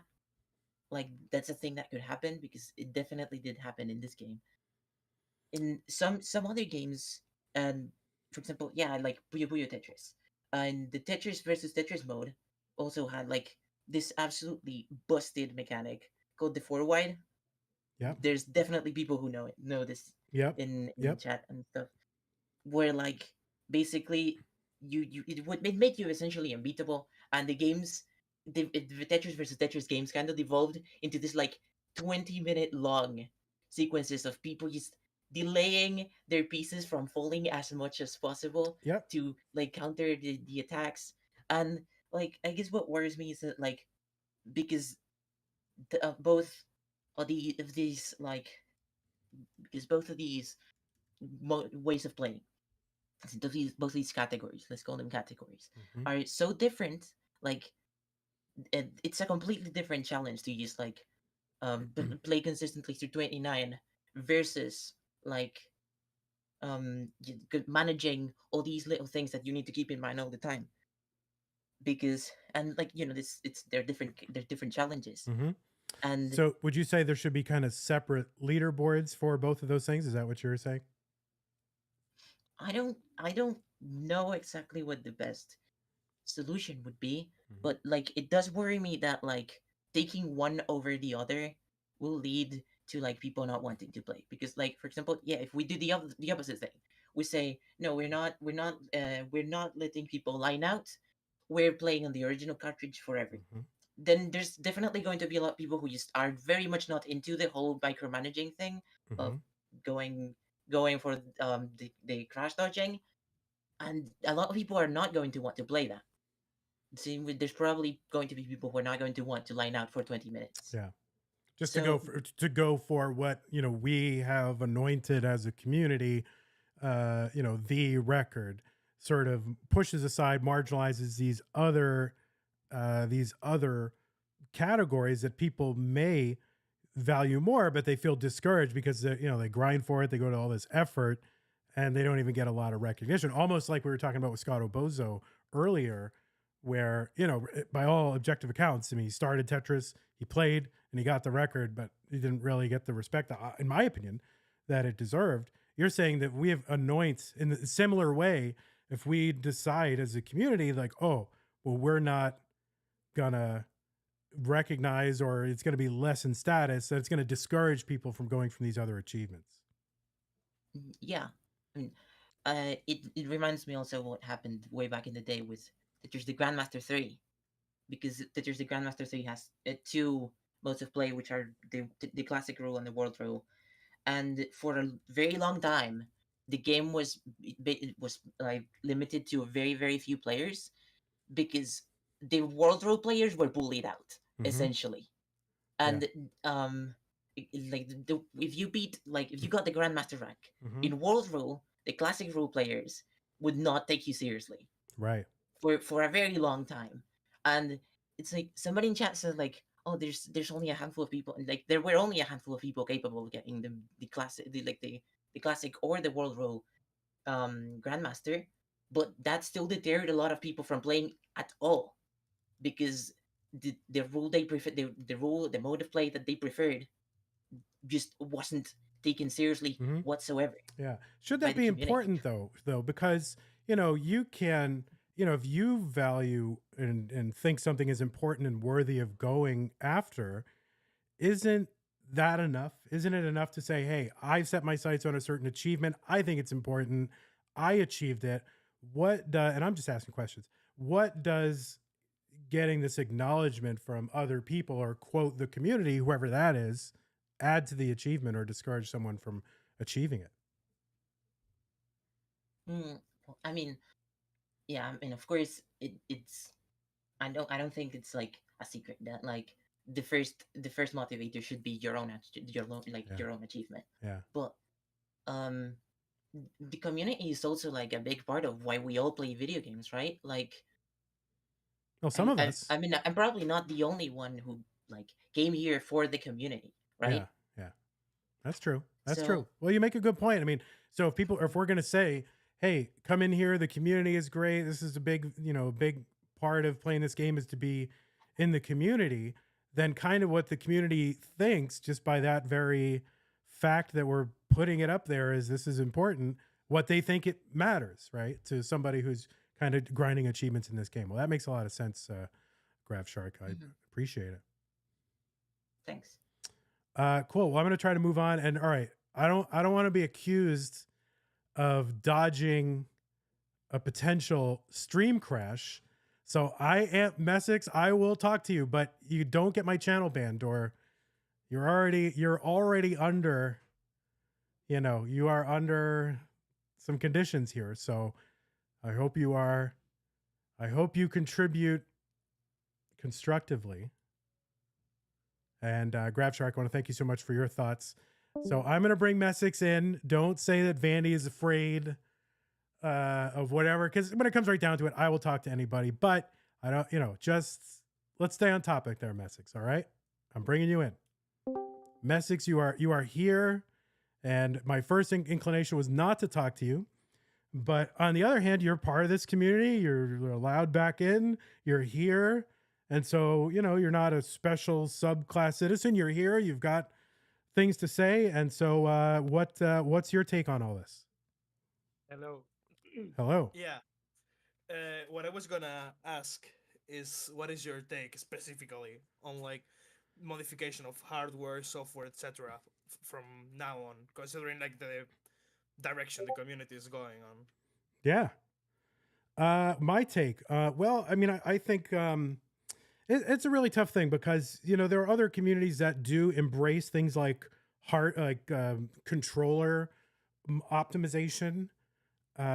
So far, this community has tended to not want to go in that direction, and maybe I have something to do with it because I'm one of the early shapers of how this community is configured and what it values. I mean, I took over this Discord server when there was 180 people and there was no tournaments going on, and so maybe I have something partially to do with that. And then this is the environment that people are brought into. And so that they just tend to say, okay, well, this is what is valued by the community. So this is what we do. So, at least in terms of the area over which I can say yes or no, I have no plans to encourage people to try to optimize a controller outside of a very, for CTM, outside of a very narrow kind of like, all right, I have a green box. I got, I have some good pads that are fresh and that's it. Other people have, they're wearing gloves, they're doing slippery things. They're things come up with like Blank had that device. Remember that device with the hinge on it? Where it's strapped to her knee and just like slapping it around and it's like flopping around. And that to me is mechanical turbo because you wouldn't be able to do that. But on the other hand, would I disallow that for someone who needed, who maybe had a disability and this is the way they could play? I don't know. I mean, these are the tough questions that you have to deal with when you're creating a rule set and trying to make it fair for everyone without people getting too much of an advantage over and above their Tetris skill. So I tend to think, for at least my sphere and domain, that controller optimizations and things like that should be very narrow. But on the other hand, other communities embrace it. I think fighting game community, I think in like Super Mario Brothers, like if people, SMB1, if people do it on a keyboard or a OG controller, there's no distinction made. Like nobody bats an eye. Like the record is the record. So there's room for optionality. And I think what it comes down to is, okay, here's what I have, a tournament that I operate and it's according to my vision and my views of what is fair. And that is my sphere. Now, other people can value other things. Other people could say, hey, we're the hacked controller league and you can do whatever the F you want with your controller, right? So it just comes down to, and then if that is sustained, if somebody can keep that league running and people gravitate to it, then that is the market speaking, right? That is the community speaking through the market mechanism. And I'm all in favor of that. But for me, I don't value it. And maybe I picked that up just from CTWC. Like when I came into the scene, CTWC was the deal. And it was, we play live, we play on OG hardware, and that's it. And so that's where maybe I acquired, sort of my view on that. But to me, that's what makes the most sense. And in terms of like the software, there's a whole other issue. Do you allow, and I know I'm not trying to filibuster here, but if you get me talking about my views, you're going to keep me going. That's what I want. Yeah, you're going to keep me going for a while. So you know what you're doing, you troll. So, as far as software, I mean, there's other questions too. Like Hertz counter, does that really give you an advantage? So should we allow it? But if it doesn't allow you an advantage, why do you even have it on? And other things. Or maybe because it's cool. It's cool to just see. It's cool to see. High hertz. Yeah, input counter. Now, input, the input monitor or the input display probably doesn't add much of an advantage. But on the other hand, it's like, oh, well, you can have that, but not the other. So for me, it's just like, just have the plain vanilla screen that we've been playing with for 17 years as a community, going back to CTWC #1. And I don't know. And there's room for that. And then there's room, you know, for other people to do what they want, but they've got to sort of make that, you know, if they want to see it, then make something within your vision of what's fair and good for the community, and see if it flies and see if people flock to it. I mean, I guess that's my view. But me, I think I value just like the consistency of like, all right, it's a one person, it's a standard controller or as near as someone can get to it given their budget. And it's the game as we have been looking at it since 1989. And then within those constraints, that is how we have achievements, and the achievements take on their meaning. Because you could say, no, if you had like a mouse wheel, if somehow you had a mouse wheel that you were using and you could like rip pieces across it with effortlessly and infinite precision, yeah, that would be cool to see. But you know, to me, it doesn't have the same standing as someone who's just doing it the way that you know it was intended to. So that's why I've cleaved to that standard, and I will probably continue to unless the market winds shift a bit. Yeah, that's what I was gonna ask about. Like, seeing like how, for example, Alex's world record from yesterday was like played on without crash on, and like now the competition is around a super kill screen with like a set of rules. I wonder if like it could be discussed to like add other modifications into the software that are like quality of software. Yeah, yeah. I mean, Like, it's definitely. Oh, go ahead. Yeah, like for example, do you know about the fractal speed hack ROM? Yeah. With it, you could, for example, play at like 120 hertz and allow for like even faster rolling, Yeah. even more precise rolling. Yeah. Which is like something that has not even been thought about being allowed. Yeah, no, it really hasn't. But you know, again, you bring up a good point with the level 39 super kill screen. That really came ultimately. If we didn't do the level 39 super kill screen at that time, it felt like we were going to lose a lot of interest in the scene because these endless games that go on for nobody would ever want to watch an endless game. Of course, we've completely thrown that out the window because people do want to do that, and all the players playing these endless games trying to grind for these crashes, they're getting the biggest audiences that Tetris players have ever gotten, individual solo ones. I mean, that's because the casual audience is also very into the hype of the world record. Yeah, but that was a market decision, that 39 super kill screen. That is because hey, we want to make sure that we continue to get eyeballs, that people continue to be interested in the scene, they don't get bored, and also, you know, logistically as well for live events, it makes a lot of sense. But it was a decision based on, you know, my perception of what, you know, would keep this going even longer. And like really once every year or two, I have to make some sort of decision where it's like, okay, we allow this or we make this change so that we can continue to still have a Tetris scene and not, you know, lose interest or have people lose interest. So it seems like we have to do that. And when those opportunities and times when it's right, that's when we go there. And, you know, maybe this is, you know, now, of course, I don't control what records there are or anything like that. I control the tournament.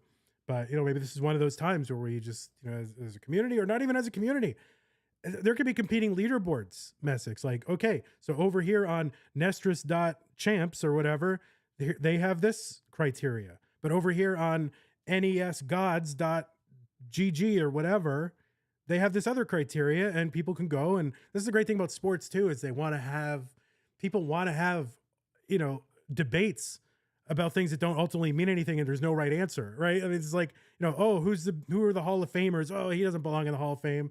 She doesn't belong in the Hall of Fame. Da, da, da. You know, nobody knows. It's just people love it's engagement bait, really. So whatever lists or leaderboards or standards get the most engagement and acceptance, I mean, I guess that's what will prevail. But, you know, and somebody wants to come up with an alternative leaderboard that sees things a bit differently, then they're going to have to kind of sell that and say, you know, and people will have to come to give it credibility. And if they do, then it'll survive. And if it seems not credible, then it won't. So I guess that's my take on things. One last thing before I'm done.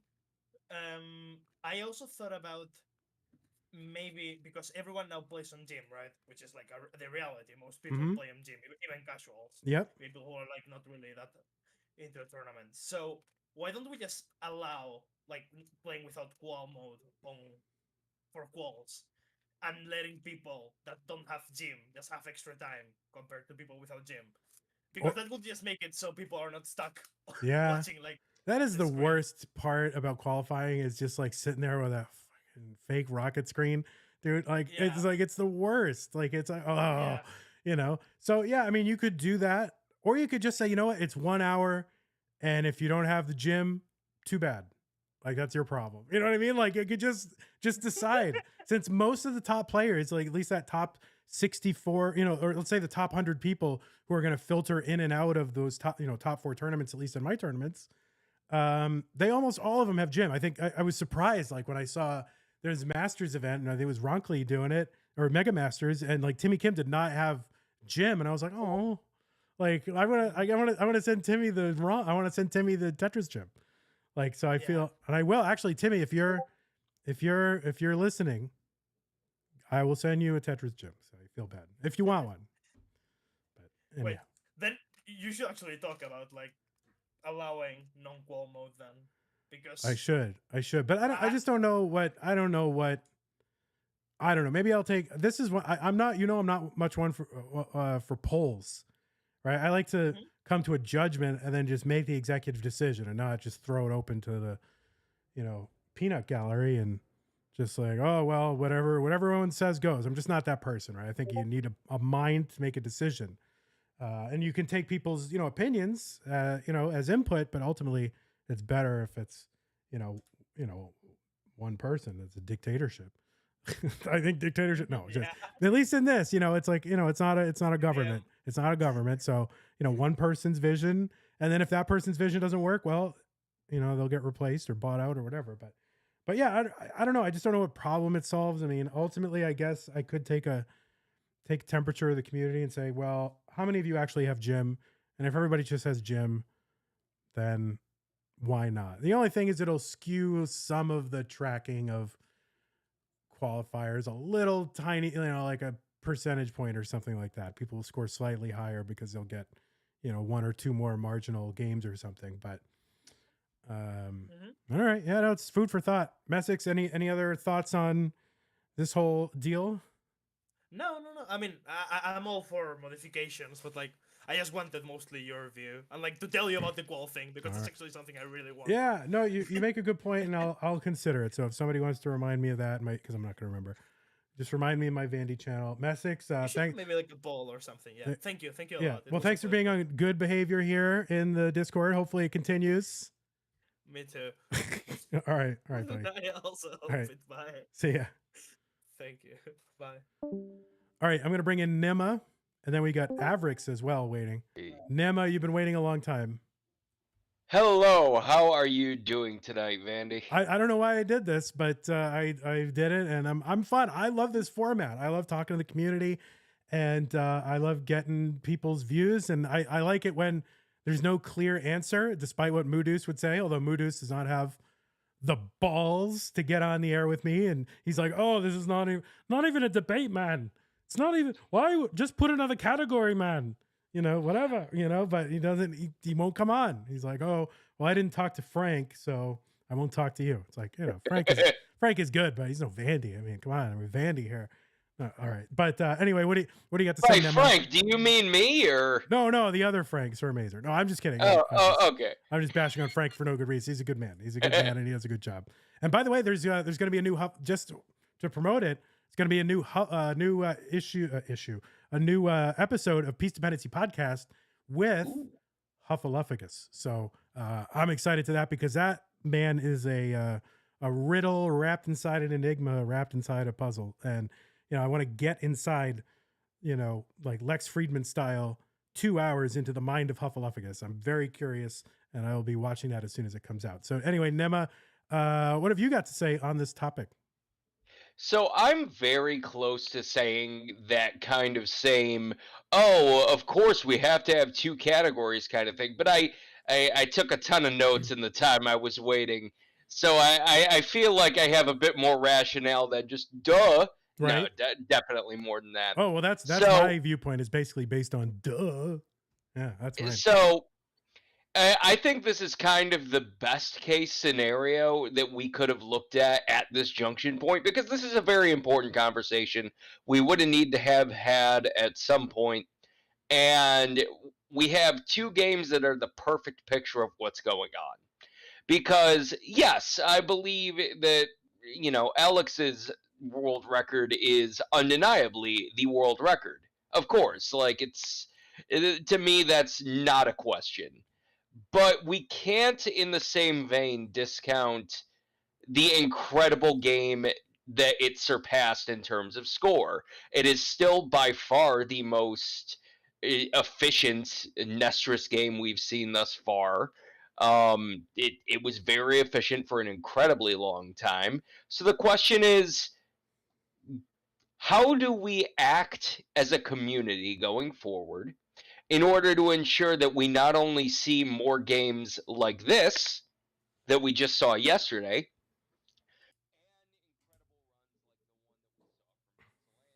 now, of course, you have your fractals that really have that efficiency mindset. But some people, they may prefer just to see, okay, how far can I go with line out? And that's going to happen until the point where you inevitably do hit rebirth. Because at that point, people might start thinking, after the wall becomes 1 rebirth, 2 rebirth, even 3 rebirth, Yeah. let's just line this out for as long as Yeah. possible. And then it And just that becomes who can stay awake the longest. Yeah. Which is not interesting. Yeah, and then no one cares about efficiency, which would be a horrible thing for the game. I think Yeah. right now, the way this juncture point is actually going, it's kind of that similar, kill screen 39 versus uncapped, the conversation we just had. It was like just a year ago.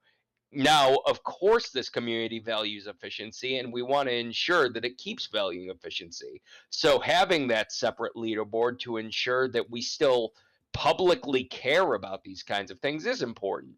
At the same time, the high score is going to be the high score, but you can still get a lot of mileage out of, is this the most efficient game of NES Tetris ever? Yeah. Like that's also super valuable. We've had so many different categories in this game, whether it's to the 3 unique playstyles with dash, roll, and tap, to most efficient rollover, most efficient to 29, transition, fastest max, even to 39 with DKS. We have a ton of categories, and a ton of categories are going to come along. Yeah. I think that having very distinct categories allows for that flexibility that the community can, of course, celebrate what it wants, but it's how we treat those achievements on both ends that really matters in the long run. Yeah. Now, Zoltan, by the way, in chat says, at this point, just play without rotations. Yeah, he's got a good point. Nema, you bring up a good point in the sense of, okay, efficiency. Alex scored 16 million in how many lines? Was it 2,280 something? I forget. So score-wise, 2243? at least in terms of score, wasn't this the most efficient game ever, right? I mean, in terms of long extended games that went deep into, you know what I mean? Like, obviously I can score 1 Tetris and top out, and that's literally the most efficient game. But, in terms of points per line, isn't this more efficient than Blue Scooty's run? I would disagree with that Isn't based it, though? on most popular definitions of efficiency. I mean, given the fact that it's scaling, Right. you kind of got to look at the Tetris rate. So it's Tetris Now, rate. we know you say efficiency is Tetris rate, not points per line. Right, it's not points per line, because that's going to scale naturally with the game anyways.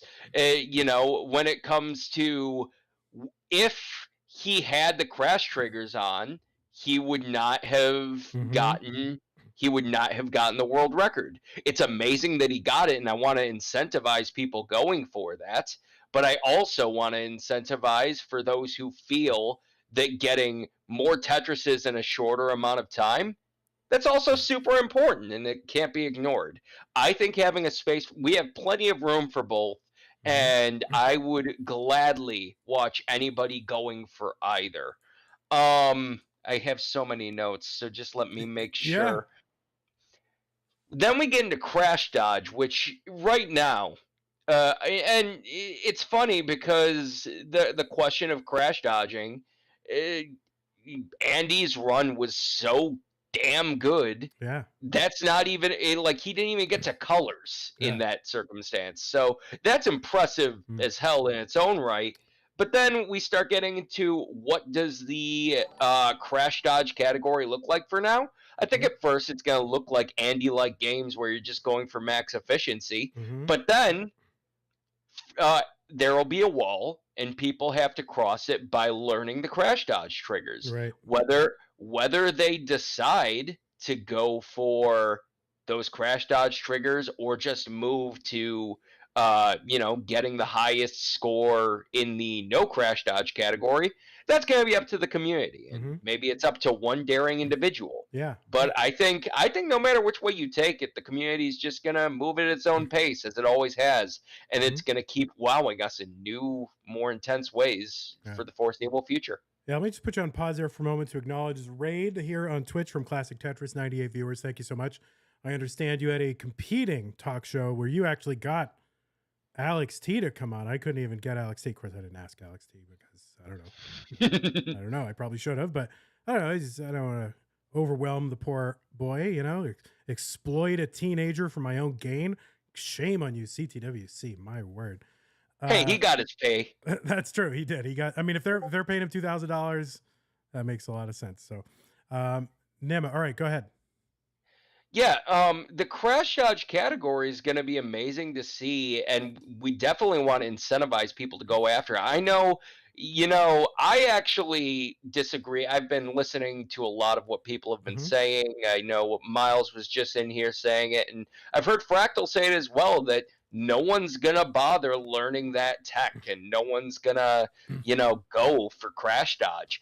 I disagree. I think now you're going to have a very small amount of people going for it, but one day they're going to wake up and decide, I want to practice this. I want to grind it.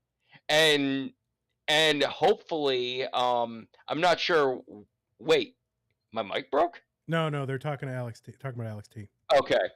I'm not sure if Kiryava's working on anything that basically allows you to start at the crash triggers at any level. So you could start at those levels and practice those.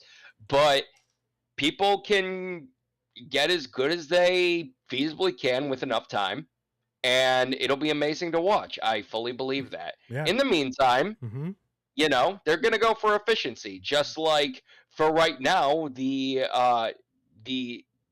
dodge list category is going to be people learning how to see, because those levels are hard to see, very hard. It's what ended up killing Thatch's run, and I don't blame him. Those are impossible to see. I've tried Jim on my own time. So, we've always got our own bottlenecks, and as the game develops, they'll get better and better at surpassing them. I think that's a beautiful thing, and I think the biggest thing we have to do, and I really want the community to do their best to do this, just celebrate all aspects of the community. Hey, cheer on your good old DAS friends. Cheer on, people going for efficiency world records. That's how the game develops. And, on the back end, let's just ensure that we have the UI for people to see these records and be able to embrace them as they come through. Yeah, I'm on your page, Nima. Now I'm gonna we actually have Alex T next in chat. So Nima, if you don't mind, I'm gonna go ahead and move on to Alex T and sort of get his take on stuff. But I thank you so much. Oh, come on, what'd he ever do? All right, Nima, thanks a lot. Congrats, Alex. All right, thank you, Vandy, for showing us. Take care, buddy. Bye. All right, well, we've got the man himself, Alex T, coming into chat right now. Alex T, this is your old pal, Van Dweller, host of Classic Tetris Monthly. And I'm asking you to do me a favor. If you like this video, hit thumbs up. If you want to see more videos like it, please subscribe and bang that notification bell. And follow us on Twitch at twitch.tv/monthlytetris. Thank you, Alex, and have a nice day. Hello? Hello? What's up, buddy? It's been good. Like I just recently interviewed with Classic Tetris, so I just got out a little bit, and now I'm in your VC now. Yeah. Now, yeah. So now now with the real homies, you're here. That's CTWC, corporate Tetris, whatever, exploiting teenagers. You know where you really want to be, right? Over here at CTM with your old pal Vandy. Yeah, I want to like be part of your interview and want to spread my take on your question, which is like, my game is fake or not. Yeah, well, let's get into that. I think some of the opinions around the community mostly are to recognize that your game is the real record, the record, but there are other records that are equally, or at least importantly, people should pursue. But what is your view? How do you take this? How are you taking this all in? Feel like it should be considered as a world record because like with the world record, people in the public is gonna blow up, like gonna be like, oh my goodness, there's a new world record.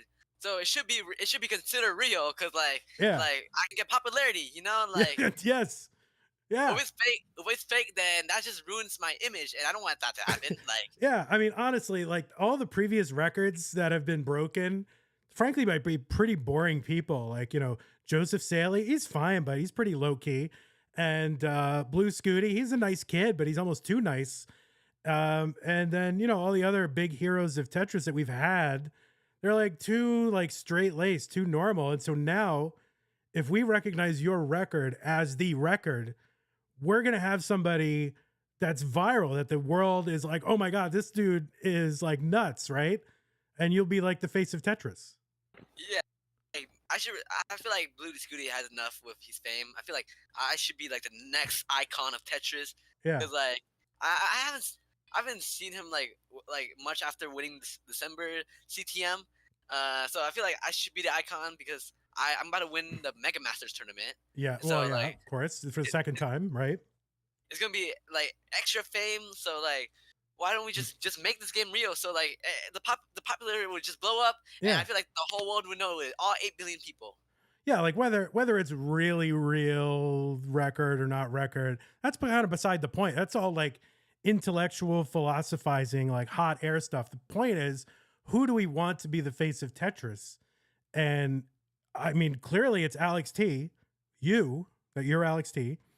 And so therefore, we have an opportunity now to do that by saying your record is the real record, regardless of whether we even think it or not. Yeah. So I'm gonna be straightforward. It's just real. Like I don't know people who consider it as fake because I passed the game crash. That doesn't matter. Like it has to be automatically real because like I need popularity, then like fame. Because I'm like I like my post celebrations is gonna even like make my character development like good as a Tetris icon. So like I'm a role model, Yeah, and when it comes right down to it, right? Who got the cash? You did. Yeah, I got the bounty for it. So like yeah, Pixel boring Andy didn't get the cash, right? Like dog playing whatever didn't get the cash. Alex T Thatch got the cash, right? Thatch got the cash. He got some like popularity. He got like popular through the 8.9 million because of GameScout. But once the GameScout makes a video about like me, I feel like that's gonna like hit like 1 billion views, like past like Mr. Beast, like all his views combined. Like Elon Musk is gonna buy CTM for $4 billion if you are the face of Tetris and its champion, right? I feel like there's gonna be like a whole debate on like there's gonna be a whole argument with Elon Musk, like and Apple to try to like sponsor me, like because I'm like the face. So there's gonna be a lot of sponsorships. So I feel like the game it would actually be real. Yeah, no, I totally agree. Now, hey, I've got a question. Do you like owe people what is like during your game? You like I was watching it, right? And you're like, yo, I got the money. I got $2,000. And then you're like, oh, don't worry, I'll PayPal you. Who do you owe money to? Are you like gambling? What are you doing? Like, I own a lot of people like a bunch of cash. Like I feel like I need to stop making bets. Like I think I keep losing these bets. Okay, so like I own some people like cash and like it's kind of. Yeah. But yeah, but I told that to like my parents. Got it. Now, so Bitcoin has had a run up a bit. Are you into that? Have you kind of been have you been going to the moon with Bitcoin or what? Well, I haven't like invested like in stocks, but I feel like I should do it now because I have a lot. Yeah, you should buy at the top, right? So now it's at the top. Oh my God, your microphone, dude. What is wrong with your mic? Oh no, is my microphone? Dude, what are we listening to? Oh no! Dude, oh my God, are you on a boat?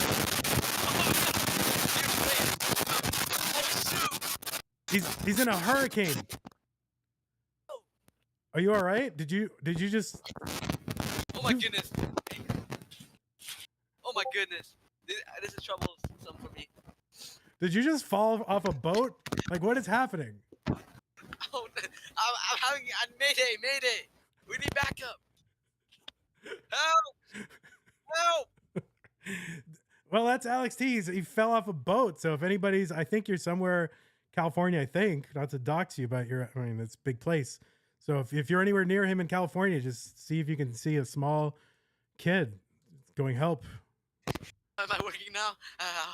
Yeah, it's sort of. Oh but so Alex, you seemed pretty relaxed during that run.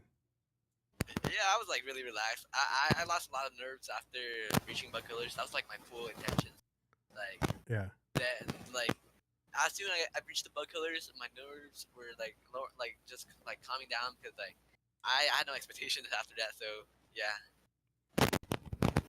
And so did you do this on, like, because you were pretty much just singling, doubling the whole time, like for millions and millions of points. Is that you're doing that on purpose? You're like, I'm gonna go as long as I can get. Because at a certain point you were like, I'm gonna get the rebirth screen, right? Like even though, yeah. I was like, I just wanted to line out because I was actually like super close to rebirth. So like, why didn't you just go for it? Like, no need to go for it. Tetris is, like, I can do that in another game. I can beat the record in efficiency. Yeah. So what is next for you, Alex T? I mean, I'm after getting to achievement, like, I've been thinking about using the original cartridge, like, Yeah. to actually play Tetris. Right. You can actually, I might like try to do some game, like, dodge some crashes. Yes. Because like, I think like some people think my game is fake, so I'm gonna beat it. I'm gonna beat it with the original cartridge. Wait, who thinks it's fake? I mean, nobody questions that it happened, do they? Yeah, this has to be the real score record. So Whoa. I'm all gonna beat right. it. So you're saying people not sure it's the real record. So you're gonna beat that record in the game crash screen and put end to all doubt.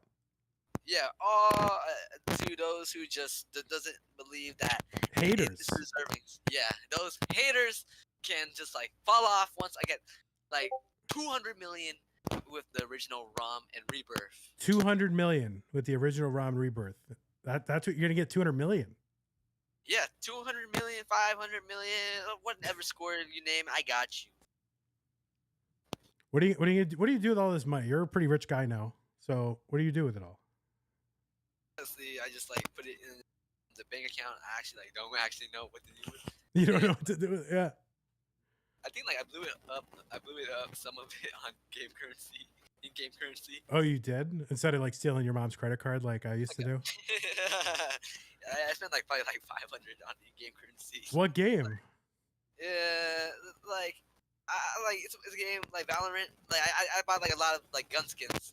Yeah. Like it was just I was kind of, I was like, okay, I have a lot, so I can just like burn it. I can burn it like, a little bit.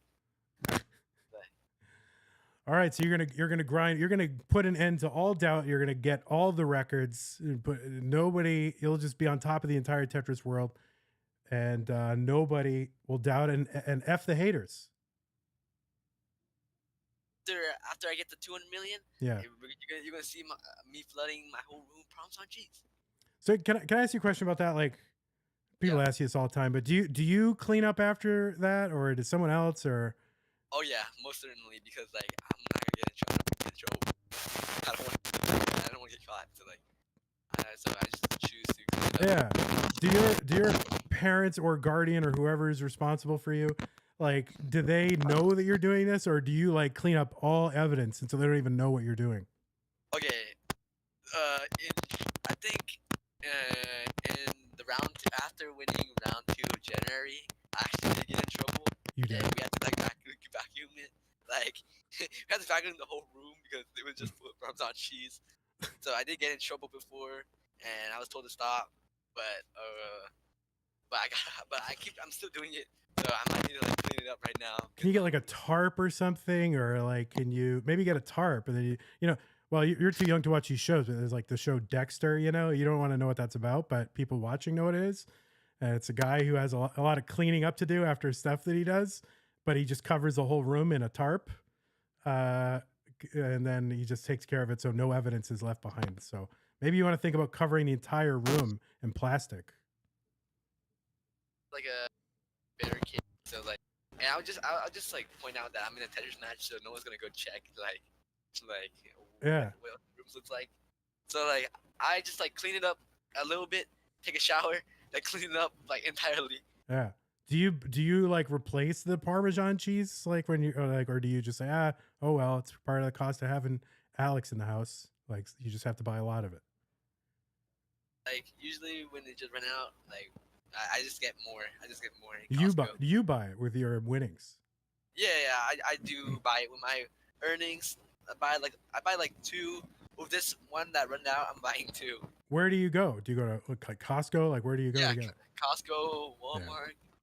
You gotta get it cheap, but you don't get the cheap stuff. You get like Kraft. You don't get like Hill Country Fare. Like you get like real brands. Yeah, I got like a real brand. I should be sponsored by it, but they haven't like hit me up yet. Or Great Value, like the Walmart house brand. You don't get that. You get like the real, whatever Kraft or whatever it is. Yeah, Kraft is like my Parmesan cheese factory. Yeah, I mean, you should be on like a bottle of them. Like they should have you like Wheaties, has like athletes. But if you were on the canister of the cheese, just holding cheese and kind of playfully, just kind of sort of putting it on your head or whatever, like they would make a ton of money because you would make it viral to dump it on your head, and they would sell like 6 times more cheese. Yeah, it would be like amusing. Then like I keep doing it, everyone's gonna be like just laughing and just giving profit for me and the company. I mean, I think it's a winner. I think probably. Do you have representation, or are you just kind of representing yourself, like an agent? I'm representing myself as the icon, like by just keep dumping in Parmesan cheese, like myself. Like it's just I feel like they should like actually hire me because like I would give them. It's like a win-win trade-off, me and me. So yeah. Yeah. So you tired of these nerds who are like, well, actually, like the OG, the original hardware is how it should be. You tired of those nerds? Yeah, like the game is real. Just accept it. Like, yeah, exactly. Yeah, I'm with you. I'm straightforward about it. These guys are like scared to admit, but like it's real. It's real. Like what are they gonna do about it? Like it's real. Like you should like just not care. Like you should like just not care about like your opinion and care about my opinion. Yeah. No, that makes a lot of sense. I agree. I mean, if you agree, I agree. I don't want to step on your toes, but that makes a lot of sense. Do you play an instrument? Right now I've been working on the piano, but I used to work on elementary clarinet. Oh, really? Oh.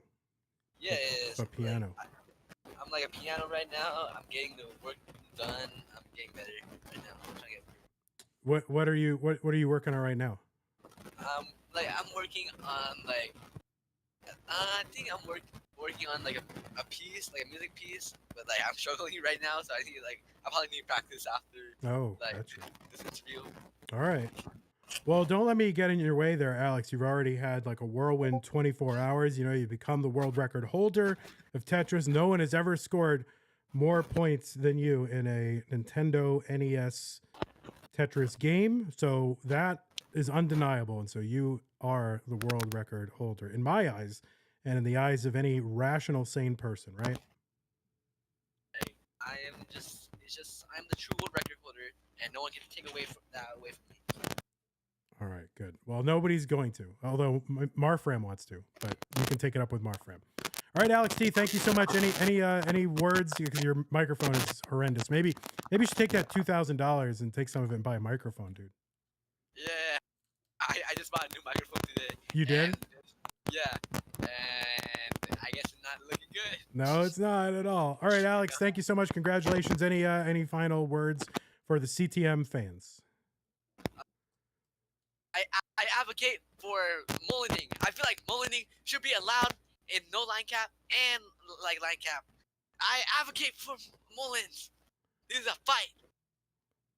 That's all I have to say. All right. I mean, I'm not in a position to disagree. I mean, you're the world champion of Tetris, as far as I'm concerned. You won Mega Masters, right? You're the reigning championship of Tetris champion and the world record holder, right? So it's such in all arguments, right? Yeah, I completely agree. And my hair is getting even more silky now, so I need a shower. Yeah. Who's the real world champion? Is it you or Fractal?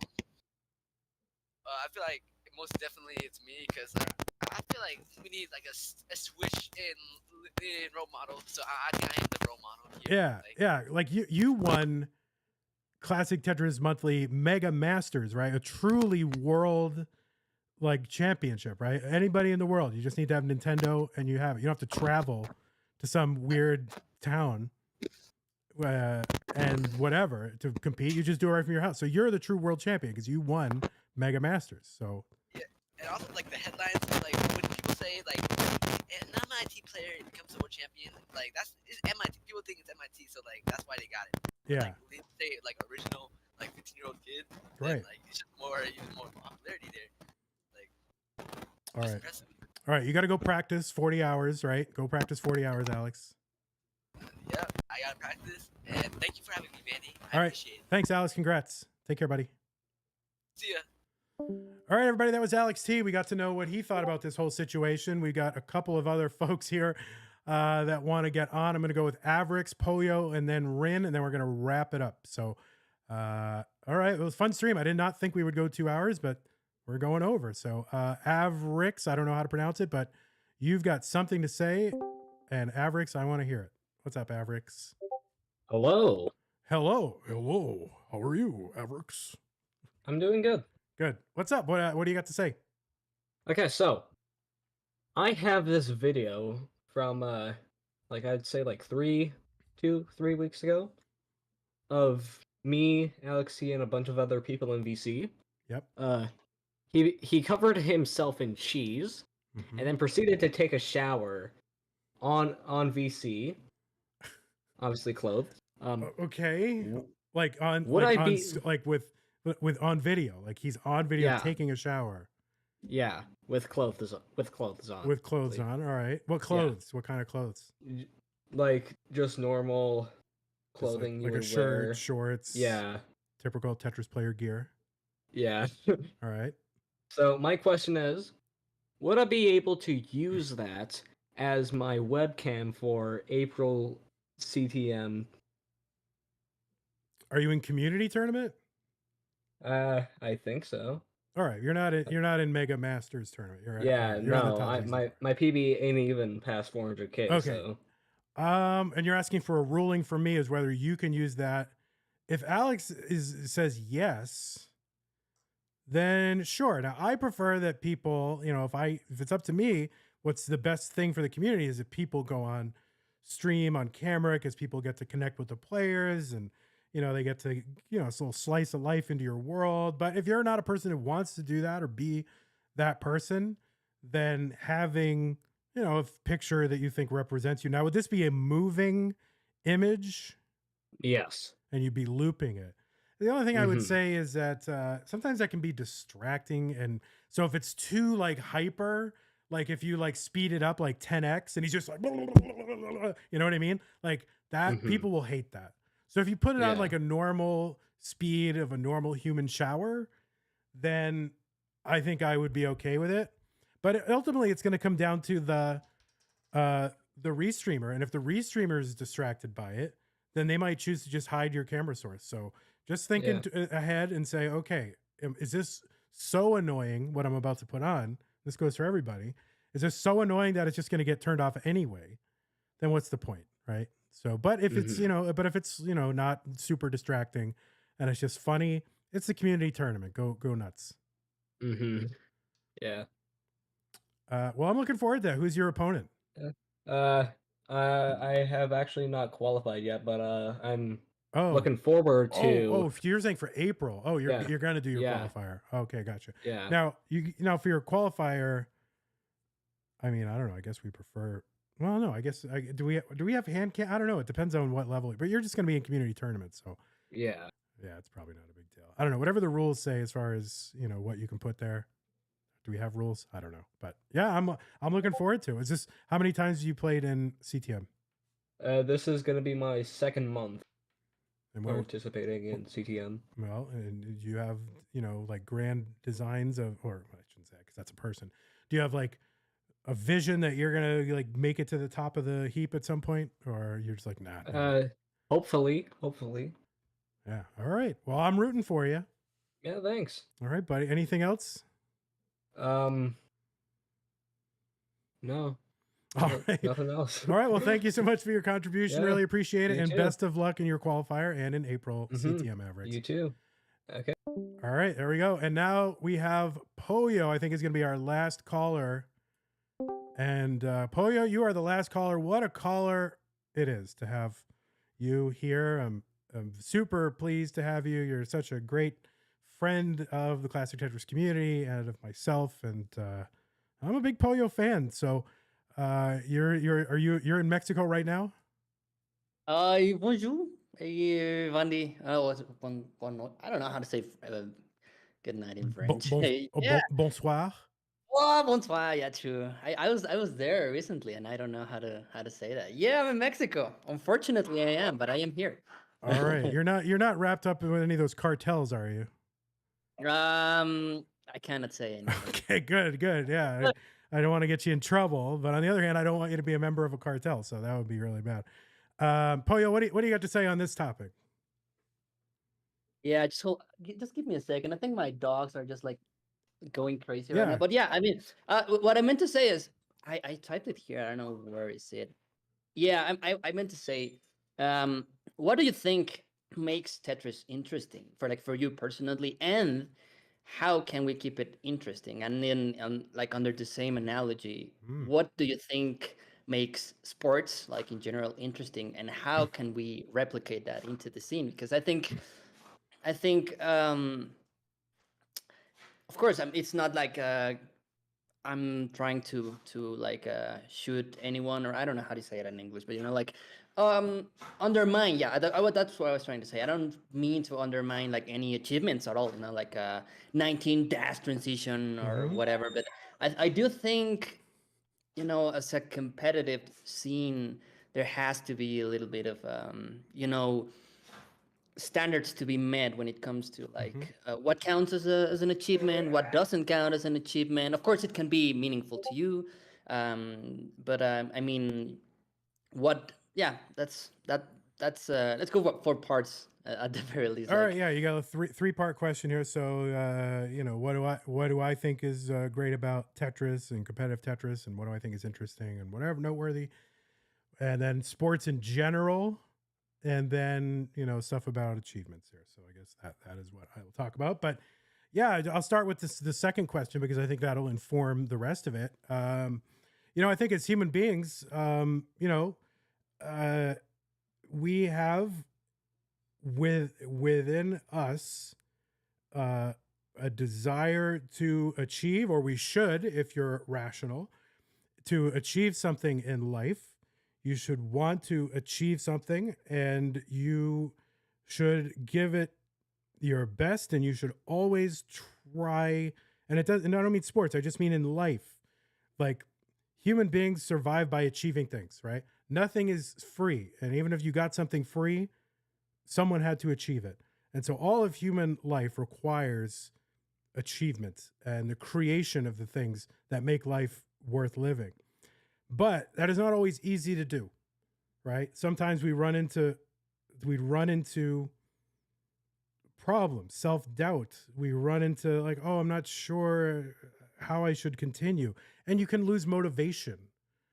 And so what sports do, and I think art does this, and I think other things do this, but what sports do is they give you like, it's not, what they do is they give you a vision of achievements.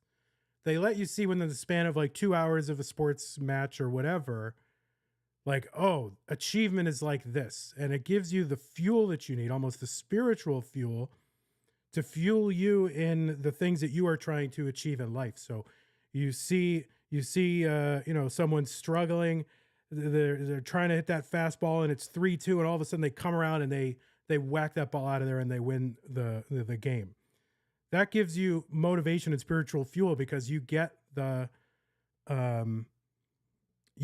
see, oh yeah, it's worth it. You know what I mean? Like, he struggled and he got the thing, and yeah, you know what? I feel like I can do that too. Like, and it doesn't have to be in sports. It can be in anything that you are doing. So I think that's the value of sports. And then, because you can make an argument to someone, you can tell someone, oh yeah, it's all worth it. You can do it. And like, that just rings hollow. But if you can see in a very compressed way the whole process of setting goals and achieving them, and then doing it also in a way that is visceral, visual, and, is the highest of emotional highs, then I think that gives you the spiritual fuel that you need to go on and do those kind of things in your life, even if it's not hitting the game-winning home run in the World Series. You have your own version of that in your life, and so you can call upon that. And I think, art does that as well, and if it's good. So that in general is what I think is the value of sports and things like that. And then just in terms of Tetris, it comes right out of that, what I value in it. I like to see, the achievement. I think there's a lot to do with, the community, and the community is another huge value, but it's a community centered around like people coming in here doing the best they can, for most of us, the mortals here, and then watching and being inspired by those great players who come in and do things that maybe we couldn't do, but we're amazed by it and we're inspired by it. And so, what does that imply about what is an achievement in Tetris? That leaves it pretty wide open. I mean, it's got to be something that is, everyone's got their own achievements, right? Like, oh, I got this, and your personal achievements matter. And those are important because those are important milestones, and it just feels good to achieve something. But when you're watching as a spectator, I want to see something where it's, it's brief enough that you don't lose interest, right? Where you get that burst of emotion, that swell of starting from kind of early, and then there's this struggle, and then there's this all-out kind of race, or this intense thing where the person they're barely even conscious of what they're doing, and they're just in a flow state, and seeing that, and then it ends up in this massively huge achievement that you couldn't have even imagined before it happened. So to me, that leads into the third thing, is like, what should we consider? That in terms of Tetris, that means I like competitive Tetris, and I do like seeing records being broken, but I also do like following individual players playing to the best of their ability and achieving things at the scale that they're able to achieve them. And then in terms of like me as a tournament organizer, at least that was where I can speak of like what should and shouldn't be. It's like super kill screen is like the biggest example of that, because there's no one putting anything, saying anything against these endless games that could have happened in CTWC that year between, with Fractal and all that going forever. But, Fractal and Eric, nothing saying anything against that. But, at a certain point, it's just kind of like you're just waiting for it to end in a way. So I like that it's, brief enough that it ends while you still have that swell of emotion where there's this like credible crescendo and climax that like makes sense. Whereas like, oh my God, we got to 29. Now I'm used to 29. Oh, it ended. It's over. So to me, that 39 and at least some cap, maybe in the future, it's going to be 49. That was like a very important thing to do to stay true to what I think is the value of competitive Tetris because of what I think is the value of sports. So all of that goes together. And I know it's a really long answer that is probably a little overly philosophical, more than you asked for, but that's how I see it. And in terms of the achievements, I do personally like efficiency achievements because I think the intensity that you have to experience toward the end, and it is like really a rush.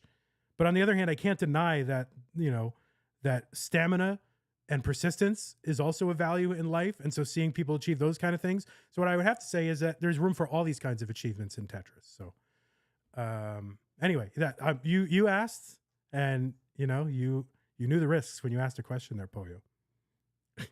I also kind of know that you're like a big sports guy, so that's why I also wanted to get your input on things about it. And also, apparently, you're like a big Tetris guy as well. So well, I'm a big guy, so there you go. So that's it. But hopefully not for much longer. I'm gonna be all tiny and whatever, like you, and running 500 miles. So I don't know if I want to run 500 miles. Now, I probably totally insulted you by saying, I basically saying I like a sprint more than a marathon when you're a marathoner. Yeah, I mean, technically not a marathoner. I mean, that's like a thing. I was talking with a friend the other day from the community and said, I've never run a marathon. I said, what?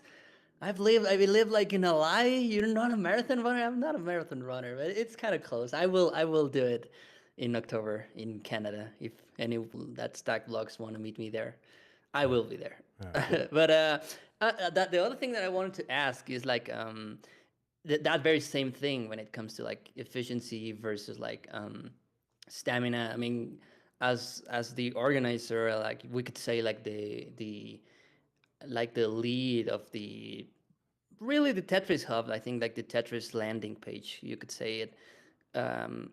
Would you be comfortable with like having a say on the leaderboard rankings and whatnot? Because I think there was like a person that said something that I kind of biasly connected with, which was like very few niche people really enjoy like seeing who can run like 7 days like straight, right? Yeah. But a lot of people are like, who can run 100 meters like the fastest, Yeah. or who can run 5K the fastest, like a marathon the fastest, like a set time or like a set distance. Would you feel like comfortable with like that end of the things, like saying, I think the leaderboard should be compromised with these achievements or like these things to strive for, and like to fit as much efficiency as possible?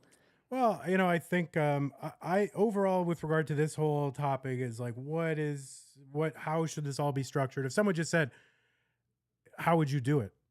Like if this were back in 2018 with 180 people in the Discord, and I'm making all the decisions because everybody else is just out to lunch and I'm just the only one filling the vacuum, then yeah, there would be multiple categories, and it would just be up to individuals to decide like what do they think are what is impressive to them, and so they can follow whatever categories they want. It's like in these other gaming communities, and I keep going back to the Zelda one because that's the one I just know more intimately than any others, the achievements. Sometimes like, all right, there's a record that's set in one of them, and people lose interest for like 2 years, like nobody because they go, oh, that record's too hard, and then people move to another record, they switch to some other thing and grind that. And then all of a sudden 2 years later, people are like, hey, you know what? I'm starting to think that record actually isn't all that unattainable. And they go back, and within 6 months, they've beaten it. You know what I mean? So I think there's room for that. But there's still going to be a consensus that builds around what is really the real record. And I think that is still the conversation that has to be had, which is to say that for 2.5 hours, we've achieved nothing here on this show, except that, maybe people have gotten to say their piece. But yeah, I think there's room for all kinds of tracking, all kinds of leaderboards. And, if we want to sort of just designate, or it will evolve that one of them comes to be more highly regarded, than any other, then that is probably what is going to happen. But people will say, "Oh, Alex T, someone's going to get that efficiency record before Crash, and they're going to get a 12 million or whatever, or I don't know, whatever the score is." And people are going to either go, "Oh my God, that is so much better than what Alex T did," or they're going to be like, "Yeah, but it wasn't 16 million." That's just going to happen. That's going to evolve naturally, and we just have to sort of let that happen. But also, just these moderators of these leaderboards, they're going to have to be the ones making editorial decisions based on what they value, because all these leaderboards they don't come out of the sky, they come out of somebody, and so that is all part of the marketplace here of leaderboards. So I'm happy to be consulted. I don't know how much I have to add, but I'm always happy to be consulted. As you can see, I will talk forever.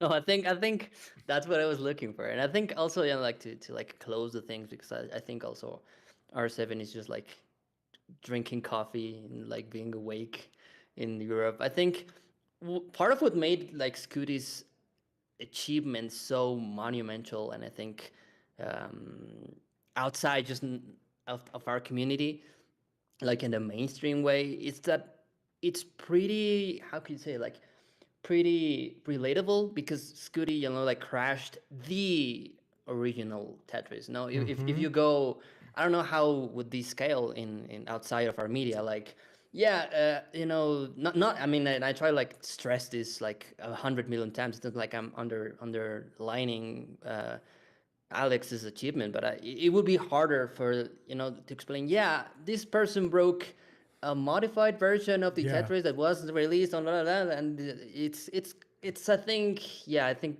that's what I was trying to like close and like, get your output on the things. I agree with you in that aspect. Again, if we have aspirations that this is somehow going to be more mainstream, although I don't know, I've been going on like 7 years now, and I guess we've had some moments where it's kind of poked through into the mainstream.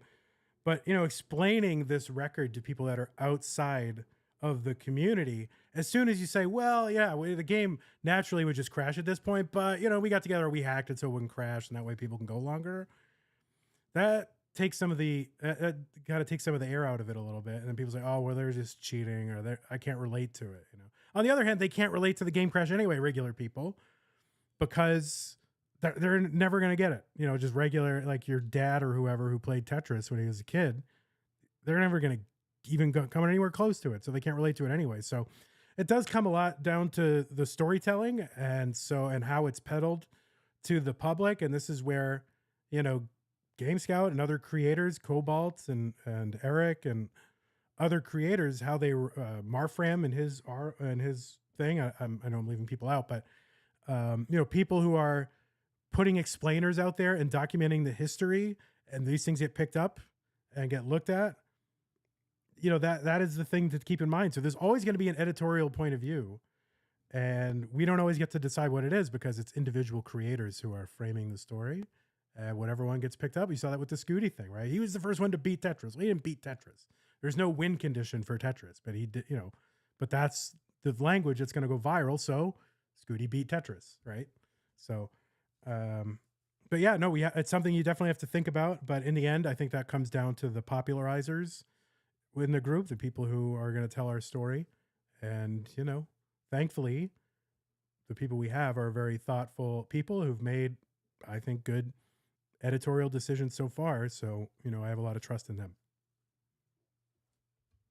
Yeah. Thank you for your time, Vandy. And thanks R7, like everyone that said, like, Pollo is in chat. Yeah, no, that was amazing. And thank you very much, Pollo. All right, I'm going to kick you out, and have a great life or whatever you're doing. Yeah, you too, Vandy. Good night. Thanks, buddy. All right, that was it. I'm not sure how much we've accomplished, but at the very least, we've gotten some of the viewpoints out there. Maybe folks who hadn't, thought about the issues around this, they'll have some food for thought. And at the very least, I had something to do for 2.5 hours, and I got bits and subs, which is really the most important thing, right? So thank you, Czar Jordan, by the way. About an hour ago, tier 1 sub, RSPC everything. You subscribed with Prime. Stanislaw had bits in there, and thank you. And we got a follow on Monthly Tetris from Kingsman, so that was amazing as well. So anyway, that was a good time. I don't know if I should raid somebody. I love doing this format, as you can well imagine, because I won't shut up. So, but that's why I do it, because I need an outlet, and this is stuff I love talking about. And I hope some of you enjoyed it, and the rest of you, I apologize. All right, should I raid somebody or what? Yeah, thanks again to R75 or R7 or whatever you go by, Joe, for helping me out with the call screening. That really helped a lot. So, all right, who should I raid?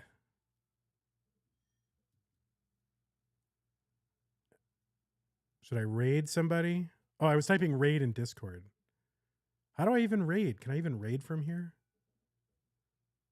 CTW? I'll raid. Are they going? All right. And it's just classic Tetris Wars. I don't know if I can raid from this, but let's see if I can. It's a command. Did it work?